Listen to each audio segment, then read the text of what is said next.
The clicking sound of heels behind her. Inoshka Vladimirovna. The secretary caught up with her in the corridor. She had to turn around.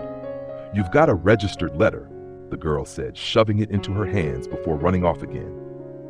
The envelope was large, stamped. The last time she'd gotten one like this, it was from the bank about loans. Inna frowned involuntarily, a vague anxiety prickling her. She opened it once she was back at her desk and stared at the documents for several minutes. An inheritance, a house, 48 acres of land, split evenly between her and her sister. Inna ran her fingers over her eyes, rubbed the bridge of her nose, and started reading again. She barely remembered Grandma Anfisa, maybe had seen her a few times as a child, and now she'd left her half a house. Her first instinct was to shove the papers away. Inna had long since moved to the capital from her backwater hometown. She only spoke to her parents twice a year, and even then, only by phone. With her sister, they drifted apart completely, and this sudden inheritance felt like being dragged back into the past. Inna put everything back in the envelope and pushed it aside. She sat for a while, elbows on the table, hands folded, and then requested 3 days off without pay. That very day, she set out. When she arrived, she wasn't the first. Her sister Zenaida was already there with her husband, of course, and a notary. Once the notary confirmed that all heirs were present, he quickly handed them the keys, jumped into his car, and drove off to deal with other matters. And just like that, Inna was left face to face with everything she definitely hadn't wanted to see. She hadn't planned on staying or even seeing her sister. She just wanted to check out the house, decide if it was worth the trouble, and maybe sign over her share to Zina. Her younger sister had always felt deprived, forced to wear Inna's hand-me-downs as a child, never getting the nice markers. Eventually, they'd fallen out completely over some guy Zina had, for some reason, been insanely jealous of. Now Zina was married to that very same Vladik, and being around them, enduring her sister's sideways glances, was the last thing Inna wanted. Still, there was nothing to do. She was here now. The house itself turned out to be impressive. Inna hadn't expected that. Large, solid, in good condition, not some falling apart ruin. She decided to take a look around the yard. She was still toying with the idea of refusing the inheritance.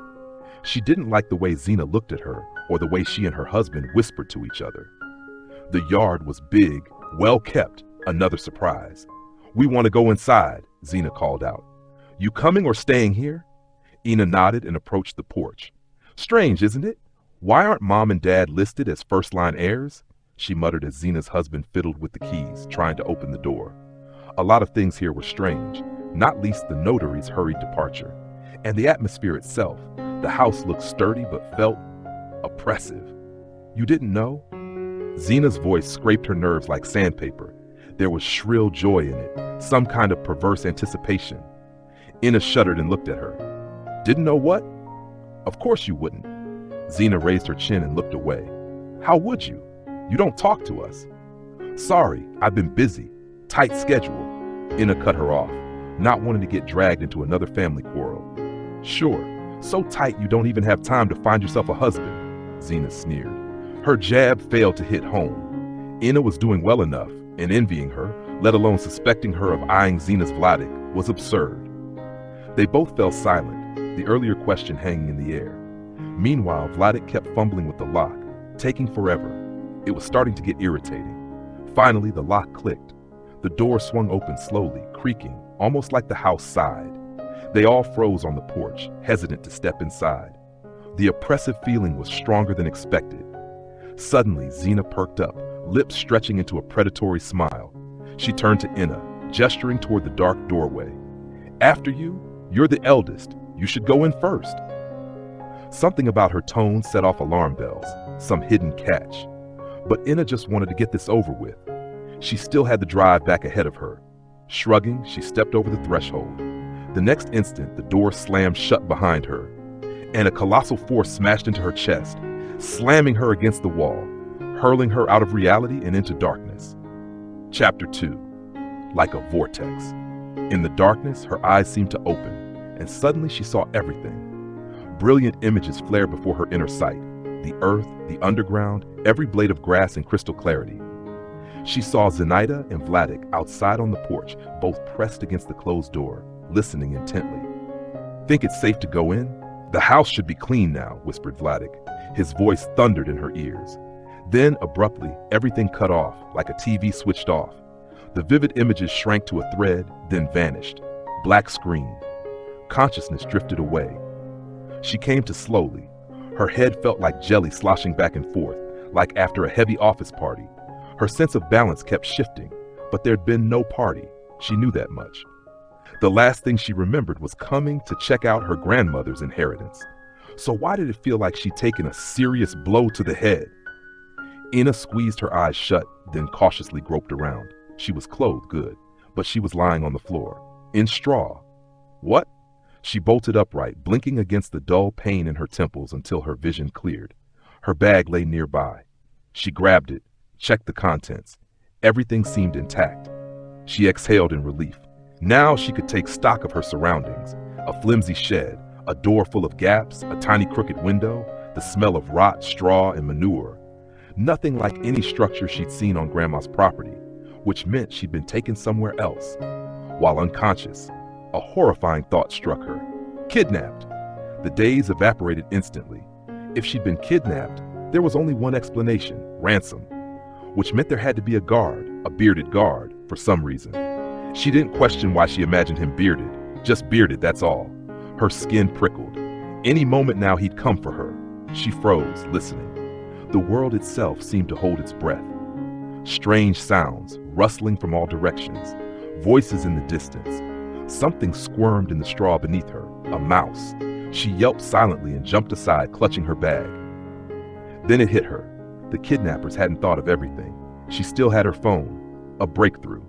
Hands shaking, Ina dug it out of her bag. Turned it on. No signal. Nothing worked. Of course. That explained why no one had bothered taking it away. She cursed, shoved it back in her bag, sat with her head in her hands. She couldn't just sit here waiting. Any second now, they'd come for her. She had to scout the area, maybe escape. She probably hadn't been taken far. She might even make it back to the car. And she still had the car keys. If she could just reach the car, she'd floor it all the way to Moscow without stopping. The thought gave her courage. She stood, brushing off the stinking straw, and crept toward the window. Then, half the front wall of the shed collapsed right before her eyes. She froze, breath caught. A giant paw. It crushed the debris underfoot and moved on. In the gaping hole left behind, she glimpsed a massive scaly tail ending in a spiked club, scraping the remaining wall as it passed. Then it vanished from view. For a few seconds, Ina stood motionless, wide-eyed, stunned. Then she darted to the opening and peeked out. A cobblestone street, medieval buildings, stone and timber. For an instant, the thought flashed. Some kind of cosplay? A Witcher fan meet? But it vanished immediately because down that very street tramped a huge winged lizard. And on the lizard's back sat a broad-shouldered man in gray, black-bearded, scanning the surroundings as he rode. The sight was so unreal, she didn't even feel fear. She only noted his proud profile and thought, great, I knew there'd be a beard involved somehow. The man turned his head as if sensing something. She ducked behind the broken wall, peeking through a crack. He turned away, didn't see her. Relief. Then the dragon, right in the middle of the street, dropped an enormous pile of dung. The rider didn't react. The beast and man vanished around the corner. Ina might have stayed rooted there in disbelief, thinking she was dreaming, if not for what happened next. From the surrounding houses poured people in actual medieval garb. They rushed forward, chattering excitedly, collecting the dragon's droppings in baskets. "What luck!" someone shouted joyfully. "Enough fuel for a whole month." "So why did the Inquisitor come here?" another asked. That's when Ina realized. This wasn't cosplay. She'd landed in another world. When the initial shock passed and she could think straight again, her situation became clearer. Two positives: she was alive and she understood the language. And that was it for the positives, because the next moment she heard what the locals were saying. A younger guy glanced around and whispered, "I didn't see her myself, but I heard a witch of great power has appeared in town." Two stout women and an older man instantly crowded closer. "A witch?" they gasped. "I thought the witch hunters caught them all." "Quiet," the man hissed. The woman flapped her hands apologetically and clamped her mouth shut. The youth looked around and continued, voice low. Appeared today, less than an hour ago. Our local master felt the surge of power. Bah, what would he know, toothless old coot, someone muttered. That's why they summoned a master from the capital. The Grand Inquisitor himself, Savari the Black, flew in on his dragon. Now that's urgent, eh? A collective gasp followed. Awe and fear mingled. Must have been in such a hurry he landed right on our street, murmured the man in wonder. No wonder we got so lucky. They say he's merciless to witches. Her earrings jingled with every movement. Ina asked Kristoff to let her run upstairs for a minute to hide her treasures. She was in high spirits. Her savings were coming along so well, she hadn't even expected it herself. She dumped everything from her pocket into a little bundle and tucked it under the mattress. Then she straightened her stockings and, holding up her skirt with both hands, quickly hurried down the stairs. That marvelous feeling when a woman knows she's wearing beautiful lingerie. Even if no one sees it, the secret alone gives confidence. Her eyes shine differently, and men around her sense that hidden spark. Mystery is always attractive. In her case, that mystery invariably attracted the same unpleasantness, which went by the name of Guillaume Savary. Chapter 7. Because no sooner had Ina reached the bottom of the stairs than she heard his voice. If only you'd shown such zeal yesterday, the witch would have been caught long ago. A dissonant chorus of excuses answered him. I don't want to hear it. Out of here, all of you. There was a shuffle, hurried footsteps. Silence hung for a second, then a growl of irritation. Will someone serve me today, or must I stand here till the end of time? Yes, yes, your grace! Kristoff bustled about. One moment. Ina froze midway down the last steps, hesitant to enter. Maybe she should wait it out, let Kristoff deal with the Inquisitor himself. But then Savary barked unexpectedly. Where is your niece? A sharp creak sounded. She flinched and lost her footing. Her foot slipped off the high step, and to avoid crashing face first, she had to stumble run all the way down. The entrance to the inner staircase was right next to the counter where Guillaume Savary stood. She practically flew out at his feet. She managed to stay upright, but as luck would have it, her skirt snagged on the newel post. The sharp tug yanked the skirt up, revealing her lace stockings all the way to the knee. She fixed it at once, of course, but when Ina raised her eyes, the scene was quite something. The furious Inquisitor stood frozen, hands on hips, staring daggers at her legs. And worst of all, behind him stood Schultz. That Schultz. Not that she actually liked the soldier, but at least he was sane and decent. He'd even brought her flowers once. She had simply lingered on him with her eyes a second too long, and that was enough for Savary. The Inquisitor spun toward the mercenary and snapped. Schultz, head to the mission and wait for me there. Immediately. Understood? Schultz shot Ina a glance and muttered through clenched teeth. Understood, your grace. Then he strode toward the exit, while his gracelessness turned back to her and drawled, dripping sarcasm. Will I finally be served today?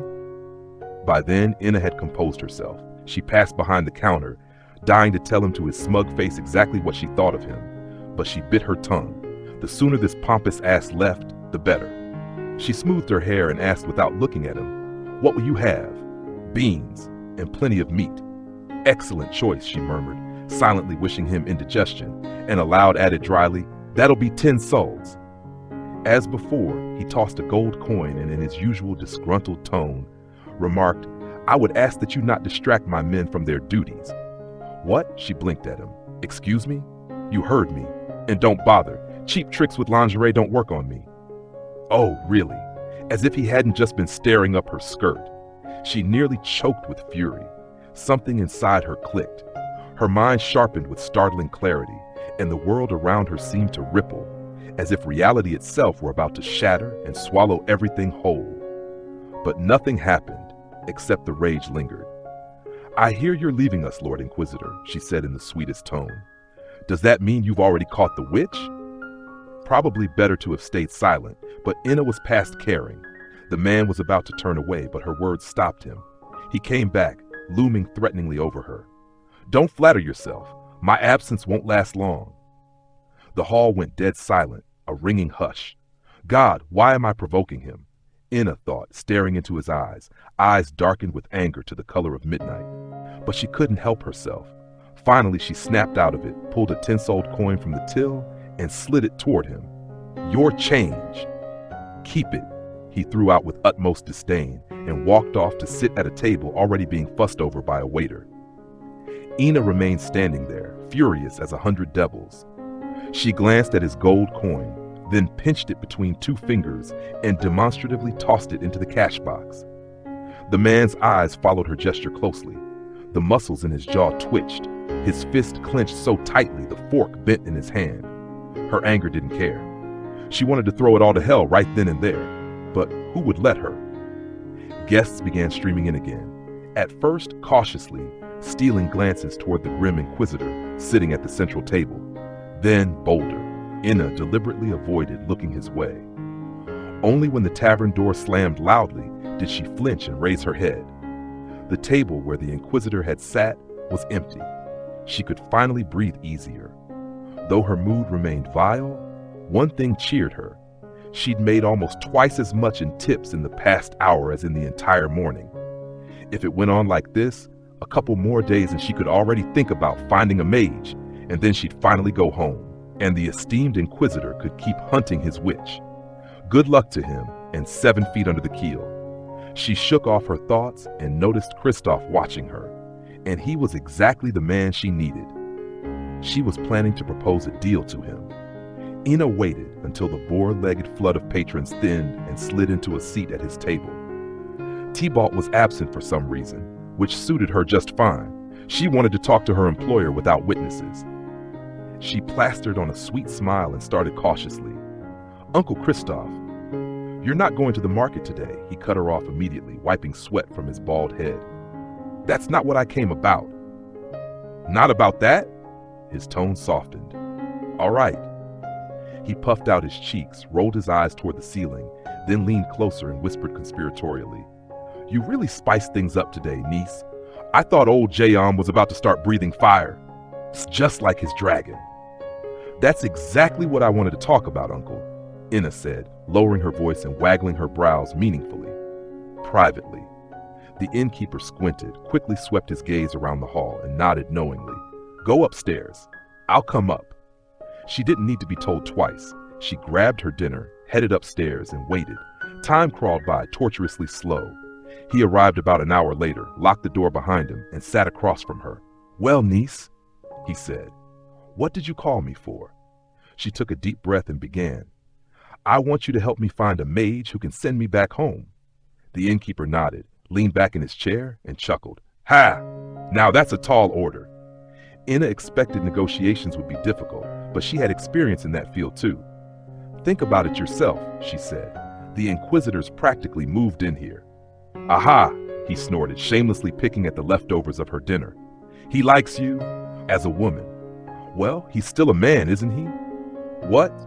Inna gasped, blushing furiously at how deftly the old rogue tried to throw her off balance. "Spare me the nonsense," she snapped. And yet she couldn't help recalling how that arrogant skirt chaser had sniffed her and peered up her skirt, though what stuck with her more was something else entirely.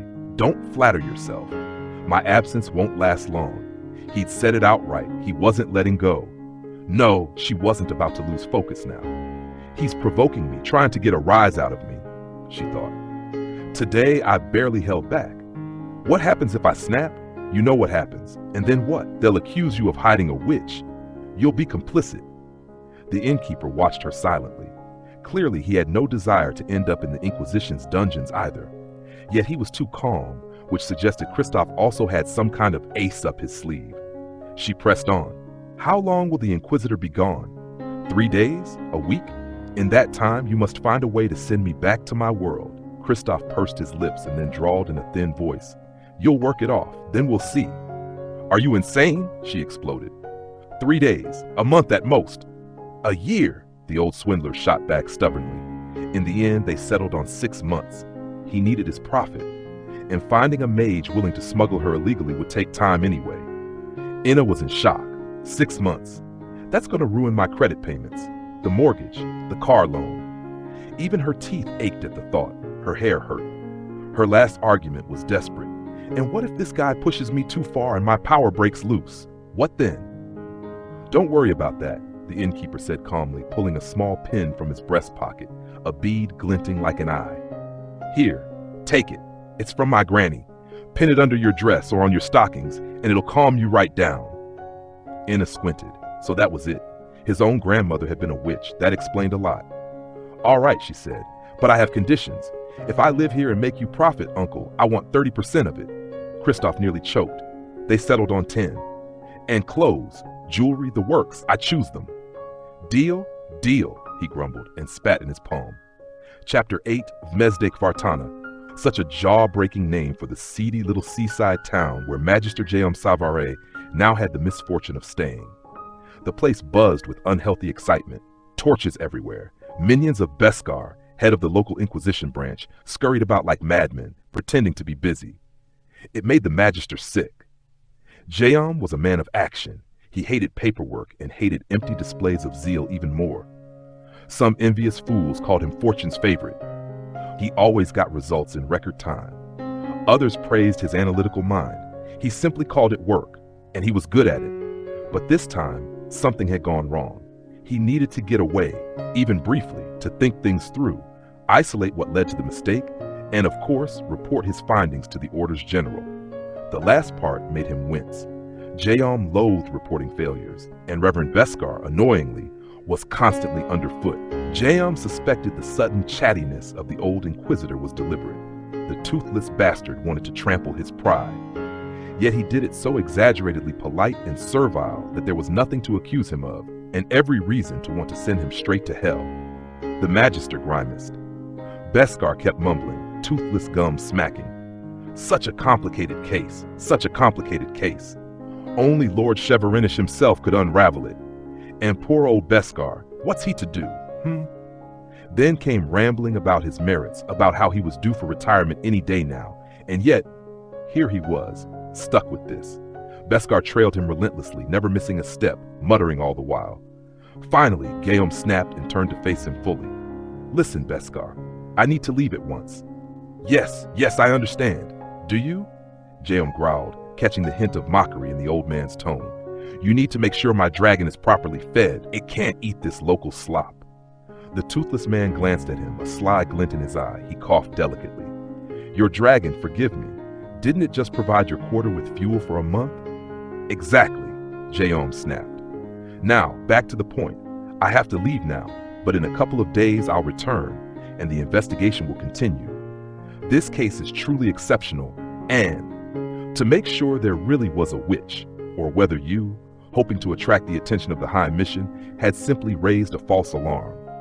If Beskar had been smirking before, now he instantly deflated and finally fell silent, his beady eyes darting nervously.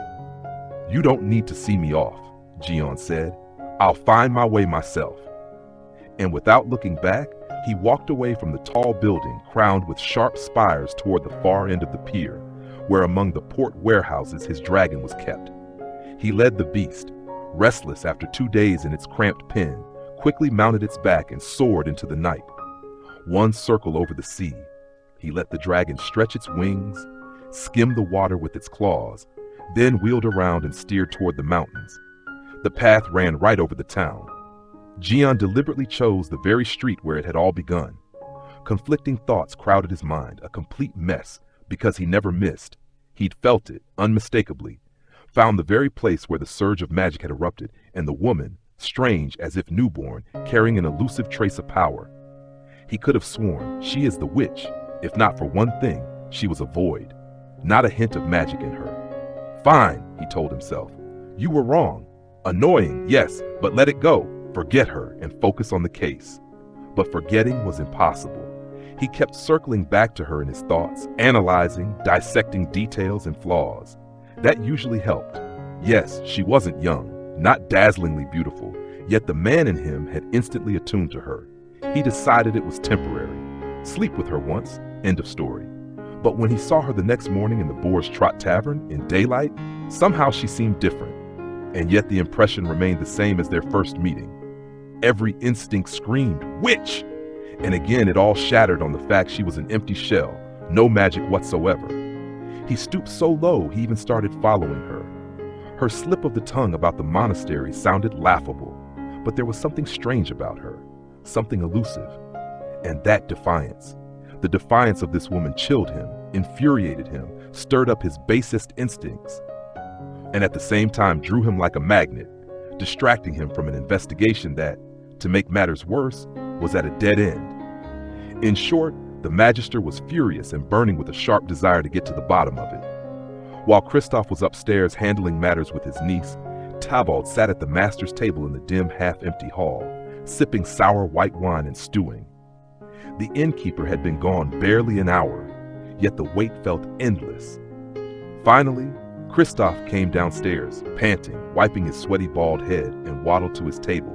He plopped down and nodded at his drinking buddy. Pour. Thibault filled his mug with the cloudy white and asked casually, "What took so long?" Kristoff shot him a sidelong glance, waggled his brows, and said, "Fire that girl. A hellion like you wouldn't believe. Squeezed 10% of the profits out of me." Thibault blinked, stunned. "How much?" he rasped. "You heard me." "She's got you wrapped around her finger," Thibault exploded. "Mark my words, she'll bleed you dry." "Pour," Kristoff grunted. Thibault poured, grumbling for a long while. After all, he wasn't getting a single percent of the profits. "So what do you think?" Thibault jerked his thumb over his shoulder. "No one will find out about it. The Inquisitor, he's hanging around anyway. Who knows why? You know how it is." Kristoff did know. The town of Svartalfheim was tiny. Nothing stayed secret here except skeletons in closets and horrifying mysteries that chilled the blood. The sudden appearance of his niece and the equally sudden interest of a high-ranking Inquisitor in the Boar's Trot Tavern had surely been noticed by many. But public opinion, well, with some work, it could be steered any way they wanted. Kristoff patted his buddy on the shoulder. "That's your job. We'll figure out exactly what to tell people. You'll spread it, explain, throw up some smoke, puff up your cheeks and make it convincing. The important thing is to set the rumors we want going. And the Inquisitor? Let people think he just likes the meat stew, or maybe he's got other personal interests." The innkeeper laughed lewdly, drained his mug, leaned back and closed his eyes. "Mark my words, soon we'll be living the good life. I'll open a branch down at the port, a proper restaurant for the gentry." Tybalt listened, stewing in his own quiet resentment. First, because he used to be Kristoff's only confidant, and now he'd been pushed aside. And second, what kind of nonsense was this? Some random girl waltzes in and immediately gets 10% of the profits? He didn't like it one bit. He said nothing, but decided to keep a close eye on that witch himself. Night had fallen. The innkeeper had long since gone home, but Inna still sat on her bed, staring out the window. She thought, perhaps, she'd sold herself short. If her position were even a little stronger, she could have wrung more profit from Kristoff. Still, best not be greedy. After all, she'd negotiated for clothes and jewelry on top of her share. There she'd make it up. But it would take time to get used to this new reality. 6 months. That was a long stretch.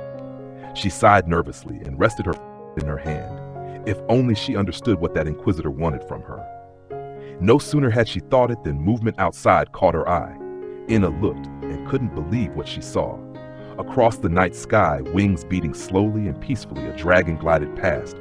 She collapsed back onto the bed. Oh, may I be damned. He was here. But that meant the Inquisitor had flown away, and tomorrow she'd finally have a peaceful day, she hoped, in vain. Chapter 9. By morning, everything felt different. The day promised to be bright and sunny. Inna's mood was light.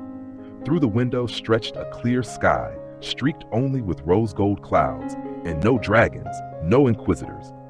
Today she planned to start working in earnest, to the fullest.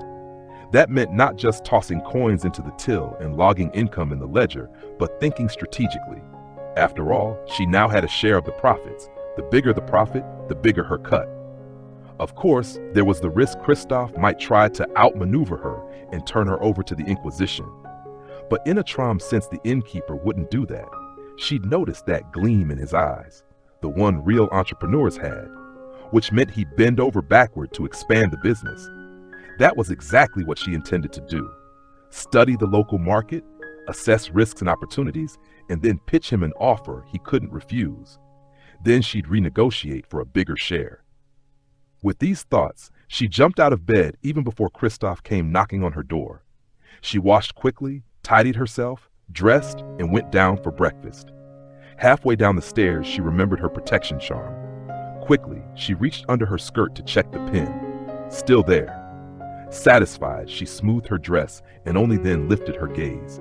At the foot of the stairs stood Tybalt, openly staring at her. The moment was awkward, but Inna thought, to hell with it. She nodded curtly. Good morning. She passed by him. He didn't even budge. She had to squeeze past. Not that it occupied her thoughts for long. Christoph was already waiting at the table.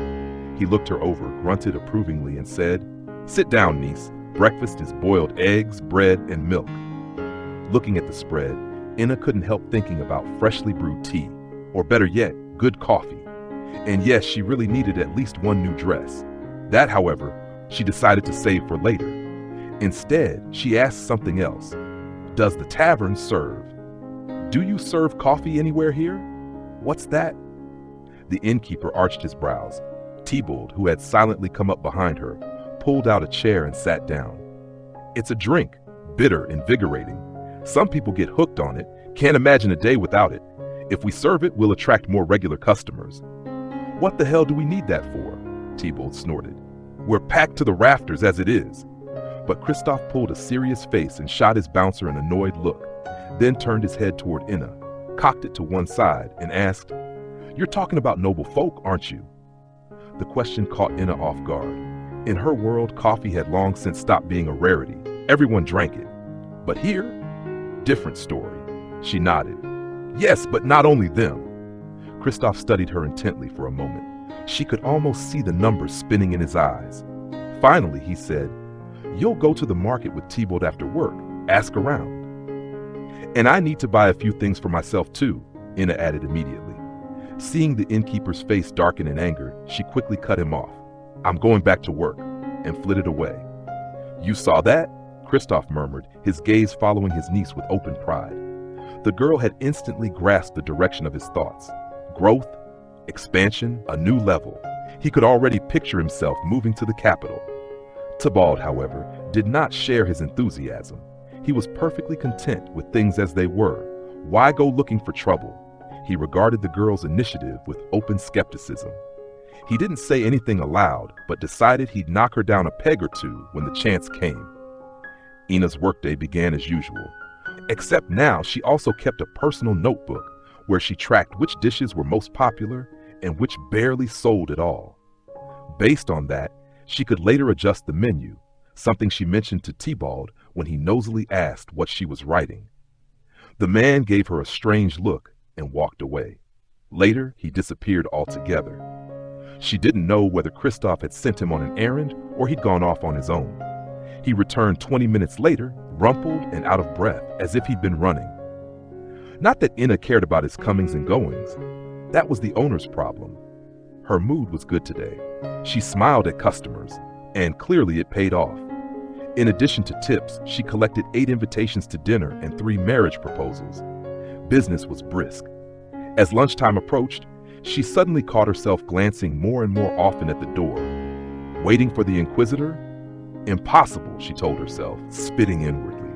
He was nothing but trouble. Yet the moment she thought it, she noticed Tybalt cast a quick glance at the entrance. And right after that, the door opened, and men in gray uniforms began filing into the tavern one by one. At first, Inna froze. She glanced quickly at Christoph, who was speaking to Tybalt. The bouncer was nervously smoothing his hair and gesturing with his hands. The innkeeper waved him off and slowly stepped forward to greet the newcomers. That gave her at least some sense of protection, aside from the little pin with its bead hidden beneath her dress. Strange for a modern woman from a world of internet and globalization to put faith in some bead for protection. But she corrected herself. This wasn't her world, and the internet didn't exist here at all. The Inquisition did. There were 4 men. Their gray uniforms, yes, they were uniforms, were different from the Inquisitors. His fabric had been far finer, much higher quality. Still, these men carried themselves with a soldier's discipline and were armed with swords. 2 even carried halberds. They entered slowly, scanning the room. Either they were looking for someone, or it was their first time here. One of them turned toward her. The four of them headed straight for the counter. A cold shiver ran down her spine. Kristoff met them halfway, saying something while wiping his bald head, but they barely listened. Their eyes were fixed on her. Inna took a deep breath, subtly touched the pin under her dress, and put on her brightest smile. When they reached the bar, she greeted them with a nod. "Would you like to place an order?" Smug grins spread across their faces. One of them, likely the leader, tilted his head and said, "We would, Beauty." From there it was easy enough. Service worked the same everywhere. Be quick, smile pleasantly, and keep things friendly, but not flirtatious.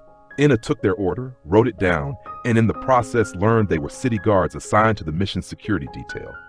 "How long have you been working here?" one asked, eyeing her with interest. Inna stuck to her cover story. "A few days." "And where are you from?" The man leaned on the bar and leaned closer. "You look unusual." "Here we go," she thought warily. "I'm from Targat. Came to visit my uncle. Before that I lived at the monastery." The soldiers immediately perked up. "Oh, really?"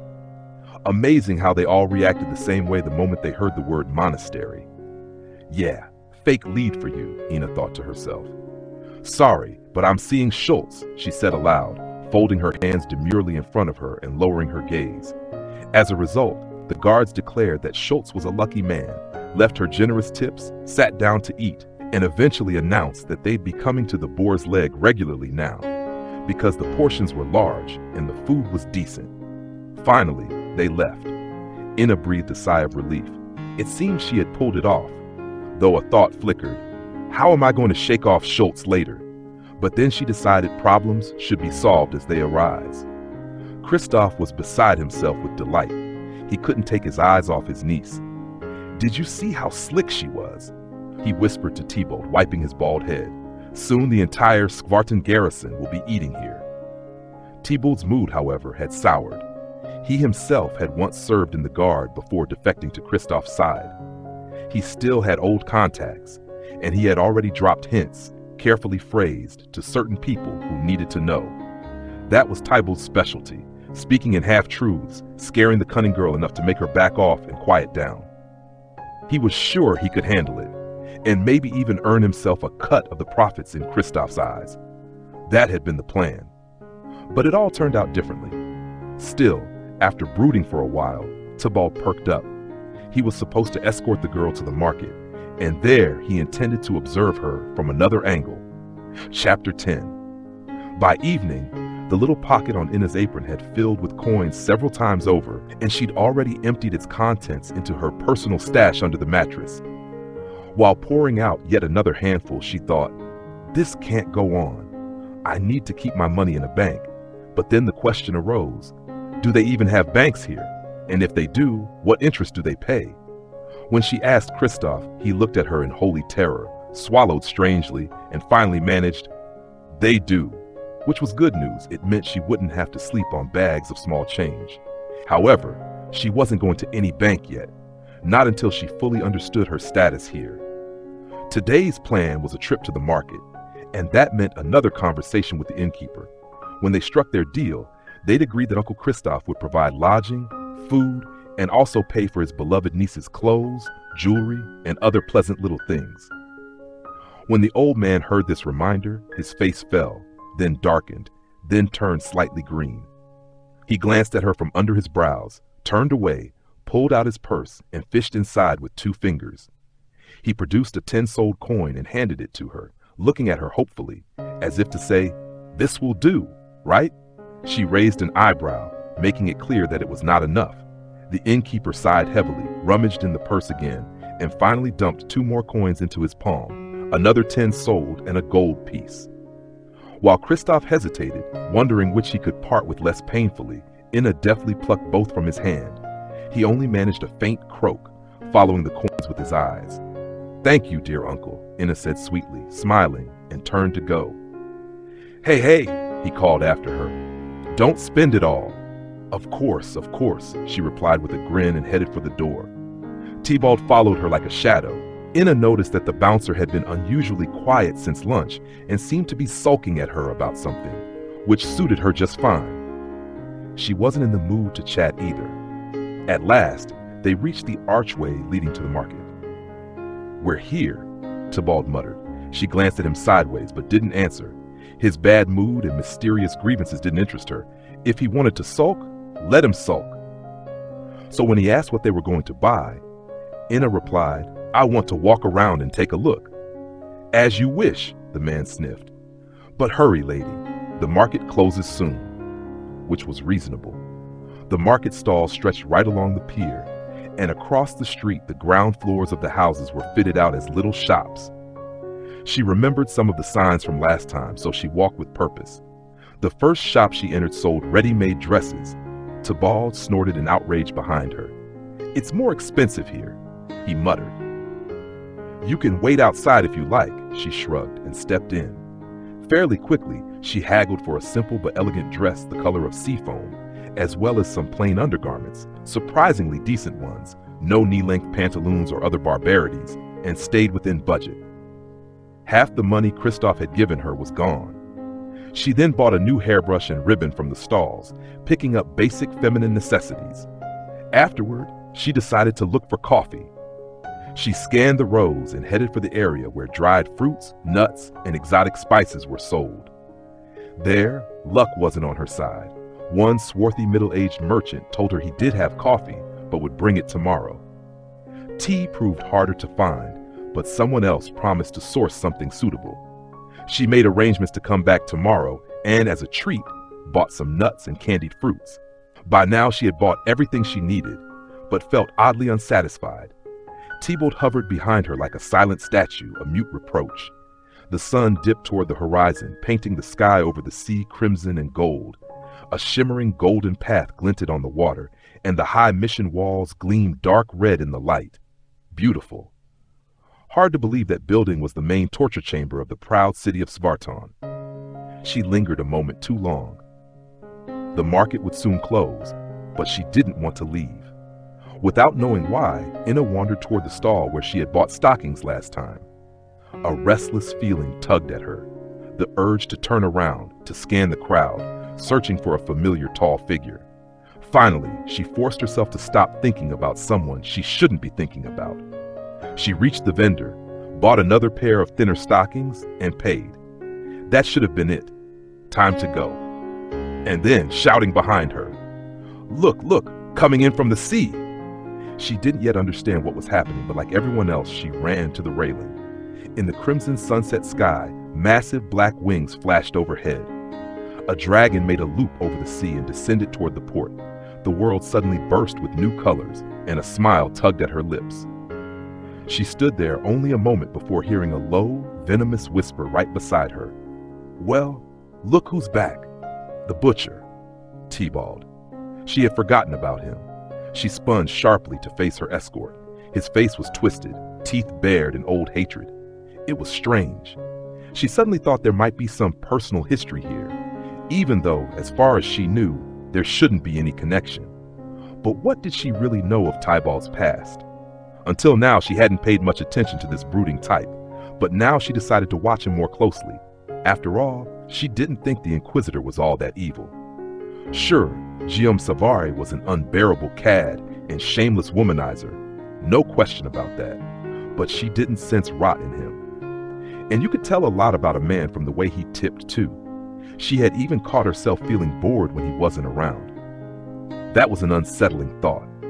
So when Tybalt hissed, "Time to go, unless you want to run into the Inquisitor again," she turned at once and headed for the market exit, cheeks burning the whole way.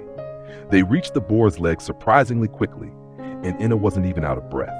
As for Guillaume Savary, he could sum up his mood over the past day in one word: dissatisfied.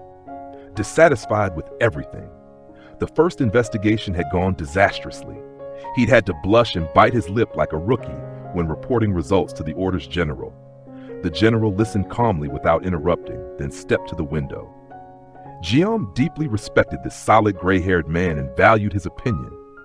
Finally, the general turned and spoke a single sentence. "I'm concerned about the state of the Skvartan mission." Guillaume himself had been uneasy about the strange machinations Biskar was stirring up there. He couldn't say exactly why.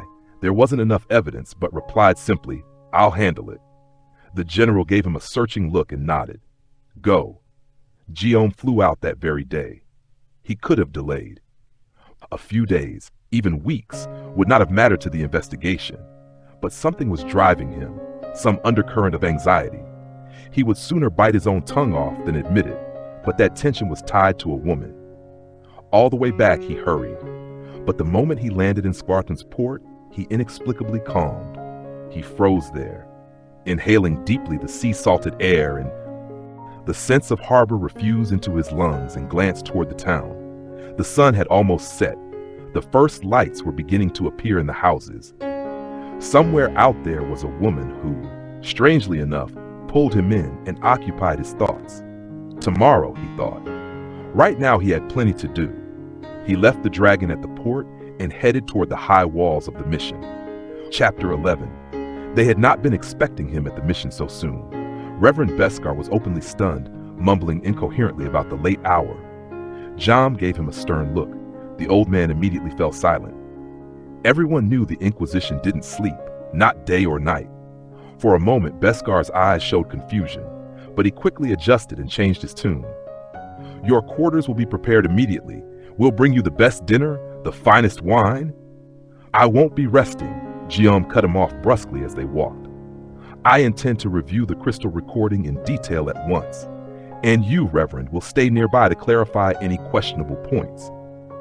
Any spontaneous surge of magic or illegal use of it was always recorded on crystals. During investigations, these crystals were kept on site, with their contents transmitted directly to the High Mission. After a case was closed, the crystals were archived. The information Beskar had provided earlier had been too chaotic, too sloppy. That was why Jam had flown here in such haste. Now the magistrate felt only frustration. He should have examined the recordings immediately, rather than relying on instinct and experience.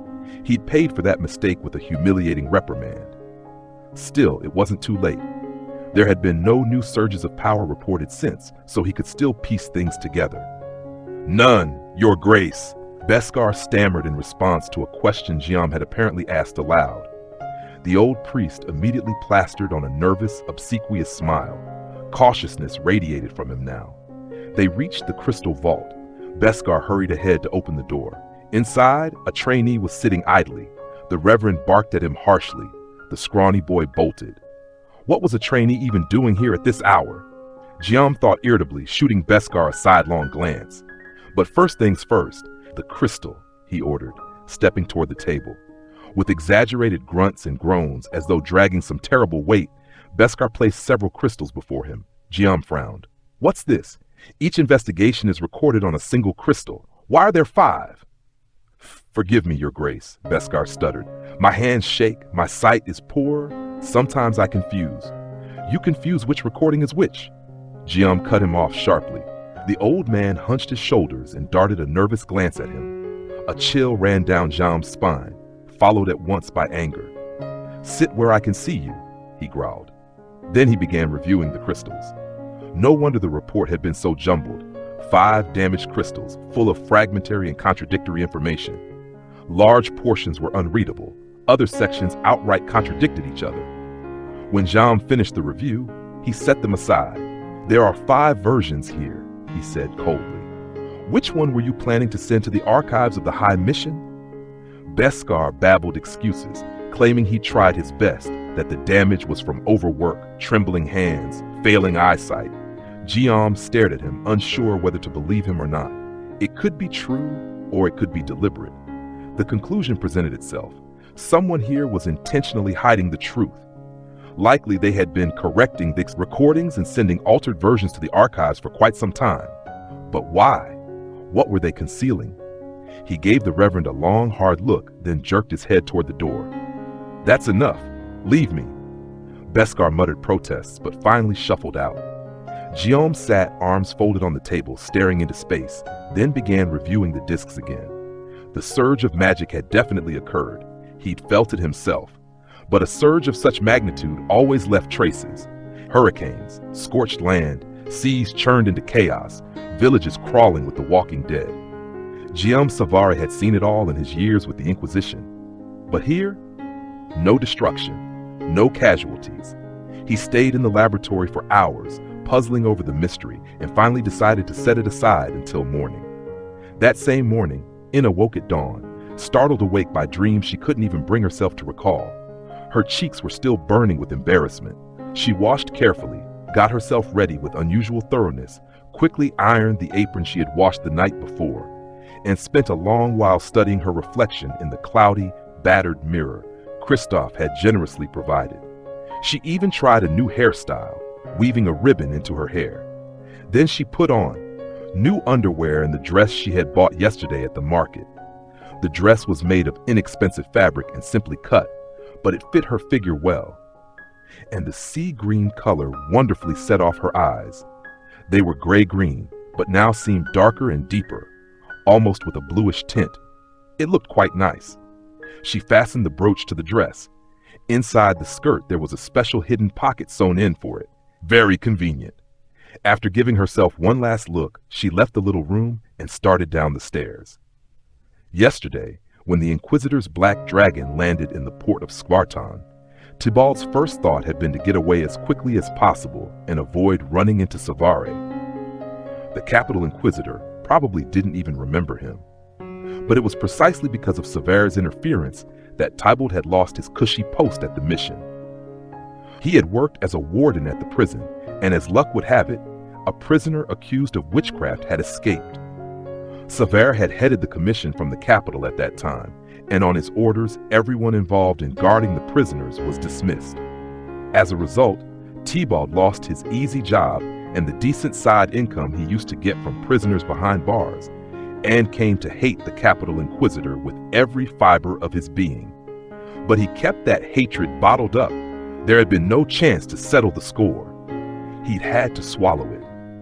Later, Tybald found shelter with his godfather Christophe at the tavern, and things seemed to be looking up. All of that had settled down, until now, when his well-being was again under threat. Two events had upended Tybald's life at once: the sly girl who had appeared out of nowhere and instantly wrapped Christophe around her little finger, and the reappearance of Guillaume Savary in town. The former prison warden couldn't even decide which of them enraged him more. Probably the girl, since the Inquisitor was far away and unreachable, while she was there every day, irritating him more and more with each passing moment. To begin with, Christophe now hung on her every word. All she had to do was whisper something, and suddenly she had money, freedom, a cut of the profits. Who knew what else she might demand? The girl's appetite, God save them, was boundless. He had gone with her to the market and seen her shamelessly choosing the best of everything, never thinking she should show a bit of modesty or save money. Of course, it wasn't her who earned it. By the time Tybald made it from the market back to the tavern, he had cooled off a bit and drawn some conclusions. Since the Inquisitor had come here in a hurry, came back, which meant he had business here.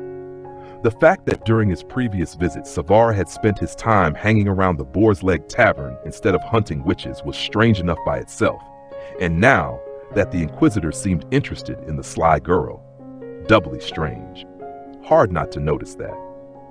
Putting two and two together, Tybald concluded that the Inquisitor hadn't flown here in a rush for nothing. He was here to catch the witch, and most likely, they should expect guests tonight. The thought that this girl might be arrested and dragged off to the mission was pure balm to his tormented soul. Everything would go back to the way it was, and Christophe would once again pay attention only to him. But nothing of the sort happened, even though Tybald stayed alert the whole night, waiting not to miss the moment. Half the night he stood watch. Then he couldn't take it anymore and ran to the mission to ask around among his old acquaintances in the guard. Yet nobody knew anything. They said the Magister had locked himself up in the records room and hadn't come out since. Damn, Tybald muttered to himself. What business could he possibly have in the records room? Turned out he had miscalculated. It was extremely annoying that he couldn't get rid of the girl as easily and quickly as he had hoped. Upset, he went home and collapsed into bed. But in the morning, a rather interesting thought occurred to him. He could still get what he wanted, only by a different route, and this one would be even more certain. If he wanted to be rid of this unwanted competitor, He would have to marry her. That way, he'd secure a share of the profits and gain leverage over Kristoff himself. And the hussy should count herself lucky. She'd be made into an honorable woman, but she'd need to be kept on a tight leash. Tybalt was determined to cure her of her insolence, her habit of making eyes at customers, and her careless spending of his money. He wasn't Kristoff or Schultz. With him, you sit where you're told and get off where you're told. Everything seemed to be working out fine. All that remained was to put the plan into action. He could start courting the brazen, headstrong girl, of course, but why bother? Tybalt had no intention of wasting time. A woman should immediately feel the firm hand of a man. He planned to corner her somewhere secluded and drag her into bed. After that, she'd have no choice but to marry him. It was with this goal in mind that he now waited for her on the staircase. The first flight she descended almost in a run, lightly leaping down the high steps in a hurry. She was in high spirits. She had nearly cleared the landing when a strange premonition came over her out of nowhere. Ina stopped on the mid-landing, leaned over the railing, and looked down. A shadow stirred in the stairwell between flights. An unpleasant feeling, like seeing a rat. Why? Carefully, she pressed herself back against the wall and froze, listening. Silence below, but she hadn't imagined it. Someone was there. Damn, it was an unpleasant sensation. Whoever was hiding down there was clearly waiting for something, too. Several long seconds passed like that. And suddenly, footsteps. Quiet ones. Someone was sneaking upward. A step creaked. For an instant she felt fear, and immediately afterward that now familiar shift of altered reality came over her. The world shimmered before her eyes. Her senses sharpened until it seemed she could feel everything around her. Those footsteps were close now, labored breathing. The scent, Tybalt. The fear vanished in an instant. Why on earth was the bouncer lurking on the stairs? She stepped out of her hiding spot and calmly continued down. Step by step, 2, 3, until she finally saw him coming up toward her. He looked strange. A smirk flickered across her lips, but quickly vanished. He even recoiled and his face changed when she asked, "What's the matter, Tybalt? Lose something?" "No, step aside." He mumbled something incoherent and tried to block her path. He was at the bottom of the flight, while Ina was descending quickly and wasn't about to slow down. It reminded her of a scene from her world, like an airplane going into a ramming maneuver. Another moment, and she'd sweep him away like a broom sweeps a straw. At the last moment, the man dodged to the side and pressed against the railing as she passed him, her skirt brushing against him. She hurried down and into the common room, not caring what he muttered after her through clenched teeth. Tybalt couldn't understand what had just happened. Everything had been going his way. The girl was practically in his grasp. And suddenly, something strange, terror gripped him, so strong that he'd flinched away from her. And then she walked right past, her skirt slapping him in the face. She was gone, yet Tybalt still stood there on the stairs, trying to regain his senses. Finally, he shook his head and looked around. He was still on the stairs. What was that fog in his mind? What had just happened to him? He looked around again and noticed mold stains on the ceiling above. Damn, that explained it. He just breathed in some of that stuff. That's why he hallucinated. The disappointment was bitter. Still, the man had no intention of giving up. If not this time, then next time. Slowly, he went down and shuffled into the hall. The girl sat at a table with Kristoff, eating defiantly and talking quickly, while Kristoff sat open-mouthed, hanging on her every word. Tybalt exhaled slowly, swallowing his irritation, and walked toward the table. Chapter 12. Ina glanced at the local bouncer, whom Uncle Kristoff had assigned to guard her, and thought that, really, no one knew what this shady fellow's real motives or tasks were. Best to keep her ears open and lock her door well, just in case. She had no idea what Tybalt was doing on the stairs, or why he had been sneaking around so mysteriously, she thought, and smiled at him with her most innocent expression. His reaction was odd. First he twitched, his gaze went glassy, and his mouth dropped open. Then he sidled over to the table and stared at her sideways like a squint-eyed hawk. It was obvious the man's brain was creaking from the strain of thinking too hard. She propped her chin in her hand, looked him straight in the eye and said, "Enjoy your meal," then immediately turned to Kristoff. "Well, Uncle, if we finish talking, I'll get back to work. And here's what they had just been talking about. Yesterday there had been no chance, but today she finally shared with the innkeeper the results of her observations. Which dishes were ordered most often? Which were never ordered at all?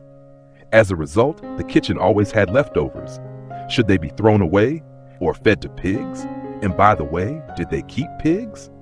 When she learned they didn't, she gave Christoph a pleading look, and he was already mentally calculating the losses caused by his own inefficiency. Of course, pigs would need tending, but that was practically free labor. And if you later used the meat for food and sold off various byproducts, you'd have a virtually zero waste operation. Inna saw the old rogue's mental calculator whirring and thought it was the perfect time to offer another innovation from Earth. Obviously, she couldn't introduce radical ideas too quickly, but little by little, disguised as clever novelties, they'd go over just fine. Start small. Set out salted croutons on every table, free of charge. The first thing Christoph asked, why? They'll fill up and won't order anything else. No freebies, only for paying customers. Salted croutons make people thirsty. Put the beer where they can see it. Croutons are free, but the beer? The cultural shock was plain on the innkeeper's face. Finally, he leaned back in his chair and squinted slyly. You're cunning, girl. Inna modestly blushed and thought, a couple more ideas like this, and then I can start negotiating for a bigger share of the profits. And one more thing, based on experience, negotiations must end at the right time. Like now, when the client is already lost in rosy prospects. Let him imagine the rest himself. Quite pleased with herself, Inna went back to work, though for some reason, she couldn't sit still behind the bar today. Something inside her was buzzing with anticipation. She suddenly realized she kept glancing at the door, waiting to see whether that outrageously straight and powerful figure in gray robes would appear. And honestly, the moment she caught herself thinking of him again, she grew furious at herself, seized the chance, and ran upstairs to her room.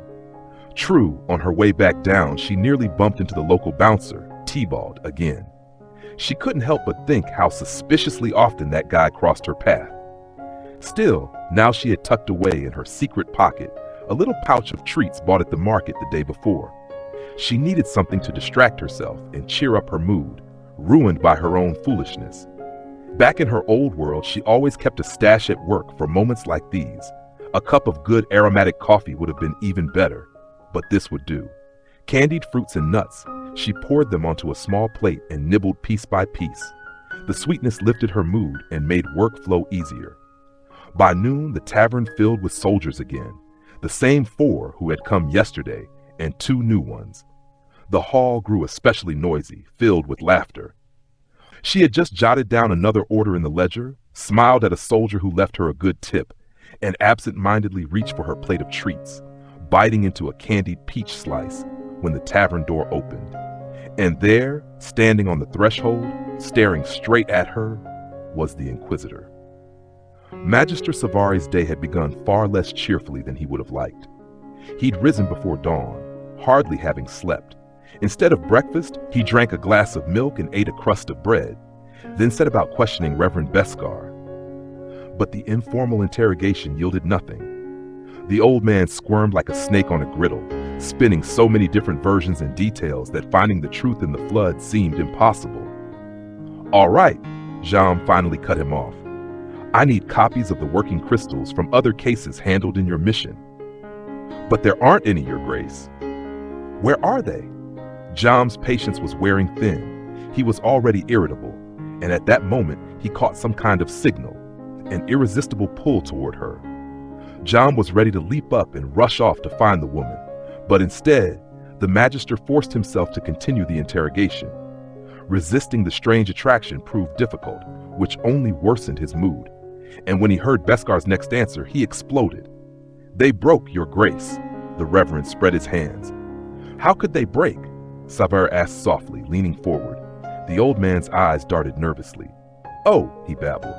When I was recording, there was a surge. I hurried, tried 5 discs, can't see well, Your Grace. My hands tremble. I dropped the cabinet and they all shattered. But the originals are kept in the archive of the High Mission anyway. Do you want to see the shards? Jiam stared at him, fighting the sharp urge to strangle the sly elder. Originals in the High Mission? And which originals? The carefully scrubbed ones. So Beskar had moved fast to cover his tracks. Interesting. When did he do it? In advance, or just last night? Giam suspected the entire working archive of the Spartan mission might have been destroyed that very night during the few hours he slept. By rights, he should clap the Reverend in irons and throw him in the dungeon. Then the man would sing a very different tune. But to do that, he needed a warrant. And for a warrant, irrefutable evidence. All Giam had so far were guesses, and those fragmented bits of data left on the damaged crystals. He didn't voice his thoughts aloud. He only said, "I hope the crystals I worked on yesterday are intact." Beskar bent double. If anything happened to those. The Reverend stiffened, and Giam paused, rose from the table, and walked past him to the window, staring out at the port. From there, he could clearly see the part of the harbor where his dragon lounged among the buildings. A thought flickered in his mind, but didn't quite form. He turned to the wheezing, fawning Beskar and continued, "If even one more breaks or disappears, instead of retirement, you'll go straight to a tribunal." "Your Grace, for what?" "I've warned you." Giam gave him a meaningful look and left the office, closing the door behind him. A moment of ringing silence. The old man glared daggers at him, then hastily changed his expression and began to mutter obsequiously. "Your Grace, Magister Savare, what about lunch? You haven't eaten since morning. At least taste what our cook prepared." "Not hungry," Giam muttered without looking back, and stepped out of the mission building toward the port to check on his dragon. This time, he brought proper feed, concentrated, rich in magic, and tasty. While feeding the black beast, Giam thought bitterly how poorly he had monitored the affairs of the Spartan mission in the past. He had visited here no more than twice in all this time, and even this trip had been accidental. It just happened that way. Yet now it seemed the thread stretched far, all the way to he would have to dig deeper. He stood for a while longer, hands clasped behind his back, frowning, and then finally allowed himself what he had been wanting for so long, so strongly that it felt like a burning hole in his chest. The tavern was full of all sorts of rabble, mostly men, merchants, craftsmen, local drunks, a few guards. All of them looked the same, shouting, eating, and tossing around crude jokes. And in the middle of this gray mass, he saw a bright, shining spot. His vision caught every detail so clearly. The simple sea-green dress she wore looked festive and immediately drew the eye. Fair skin, honey-colored hair with a reddish sheen, eyes bright as if lit from within. Gray, blue, green. The woman stood behind the counter, eating candied fruit. A few sweet crumbs clung to her lower lip. He caught himself thinking he'd like to lick them off. Chapter 13. It came as a surprise to him. He could get under her skirt, even go further in the name of the investigation. But to be struck like this out of nowhere? Dim Savare was not one for false modesty and had never in his life chased after women. They themselves, by all means fair or foul, had always sought his bed. He could have chosen the best of the best if he'd wished. What kind of thought was this then? The Magister froze in the doorway, studying the woman. She was vibrant, different somehow. From their very first meeting, she had changed a great deal. He remembered perfectly that trembling girl in the darkness of a deserted street. He hadn't seen her face clearly then, but he could hear the loud pounding of her heart even from a distance. At first, he mistook her for a witch because everything fit, except her power. Frightened like a rabbit, yet defiant toward him. He also remembered the coarse dress, and beneath it, daring lace underwear, the thin scent of her hair and skin, that even the stench of rotting straw and cheap soap clinging to her clothes couldn't drown out. It would have been easiest to assume she was a city lady fallen on hard times, forced to moonlight as a whore in this filthy outskirt. But such a woman wouldn't have resisted so desperately, wouldn't have fought him off. Now before him stood a completely different woman. Confident, bold, clearly used to another kind of life. Her lace stockings alone said plenty, not to mention those candied treats she nibbled absent-mindedly. Habits no peasant girl from the outskirts would have. And her bearing, that refusal to lower her gaze. "Who are you?" he wondered, and his heart gave a strange jolt. He had noticed this inconsistency from the very beginning. Yet back then, Giam had no time to dig into it. Truth be told, he had no time now either. An unfinished investigation at the Skvartone mission still hung over him.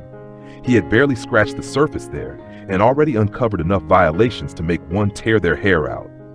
He was drowning in work, yet something about this woman drew him in irresistibly. Clearly, it was the mystery he couldn't unravel. That thought cheered him for a moment. Yes, there was no inexplicable pull, only a puzzle. Once solved, she would cease to interest him. Well then, Lady Enilia of Stragoda, orphan of the monastery, let's see what secret you're hiding. Guillaume Savary smirked grimly to himself and walked toward the counter. This time, he wasn't going to rush. On the contrary, everything else could wait, and in his chest spread a heavy, syrupy sense of anticipation. His thoughts fell into order, everything in its place. Even that strange, burning need he felt when looking at her calmed down. The goal was right before him. He was master of the situation again, and that was how it should be, because there could be no other way.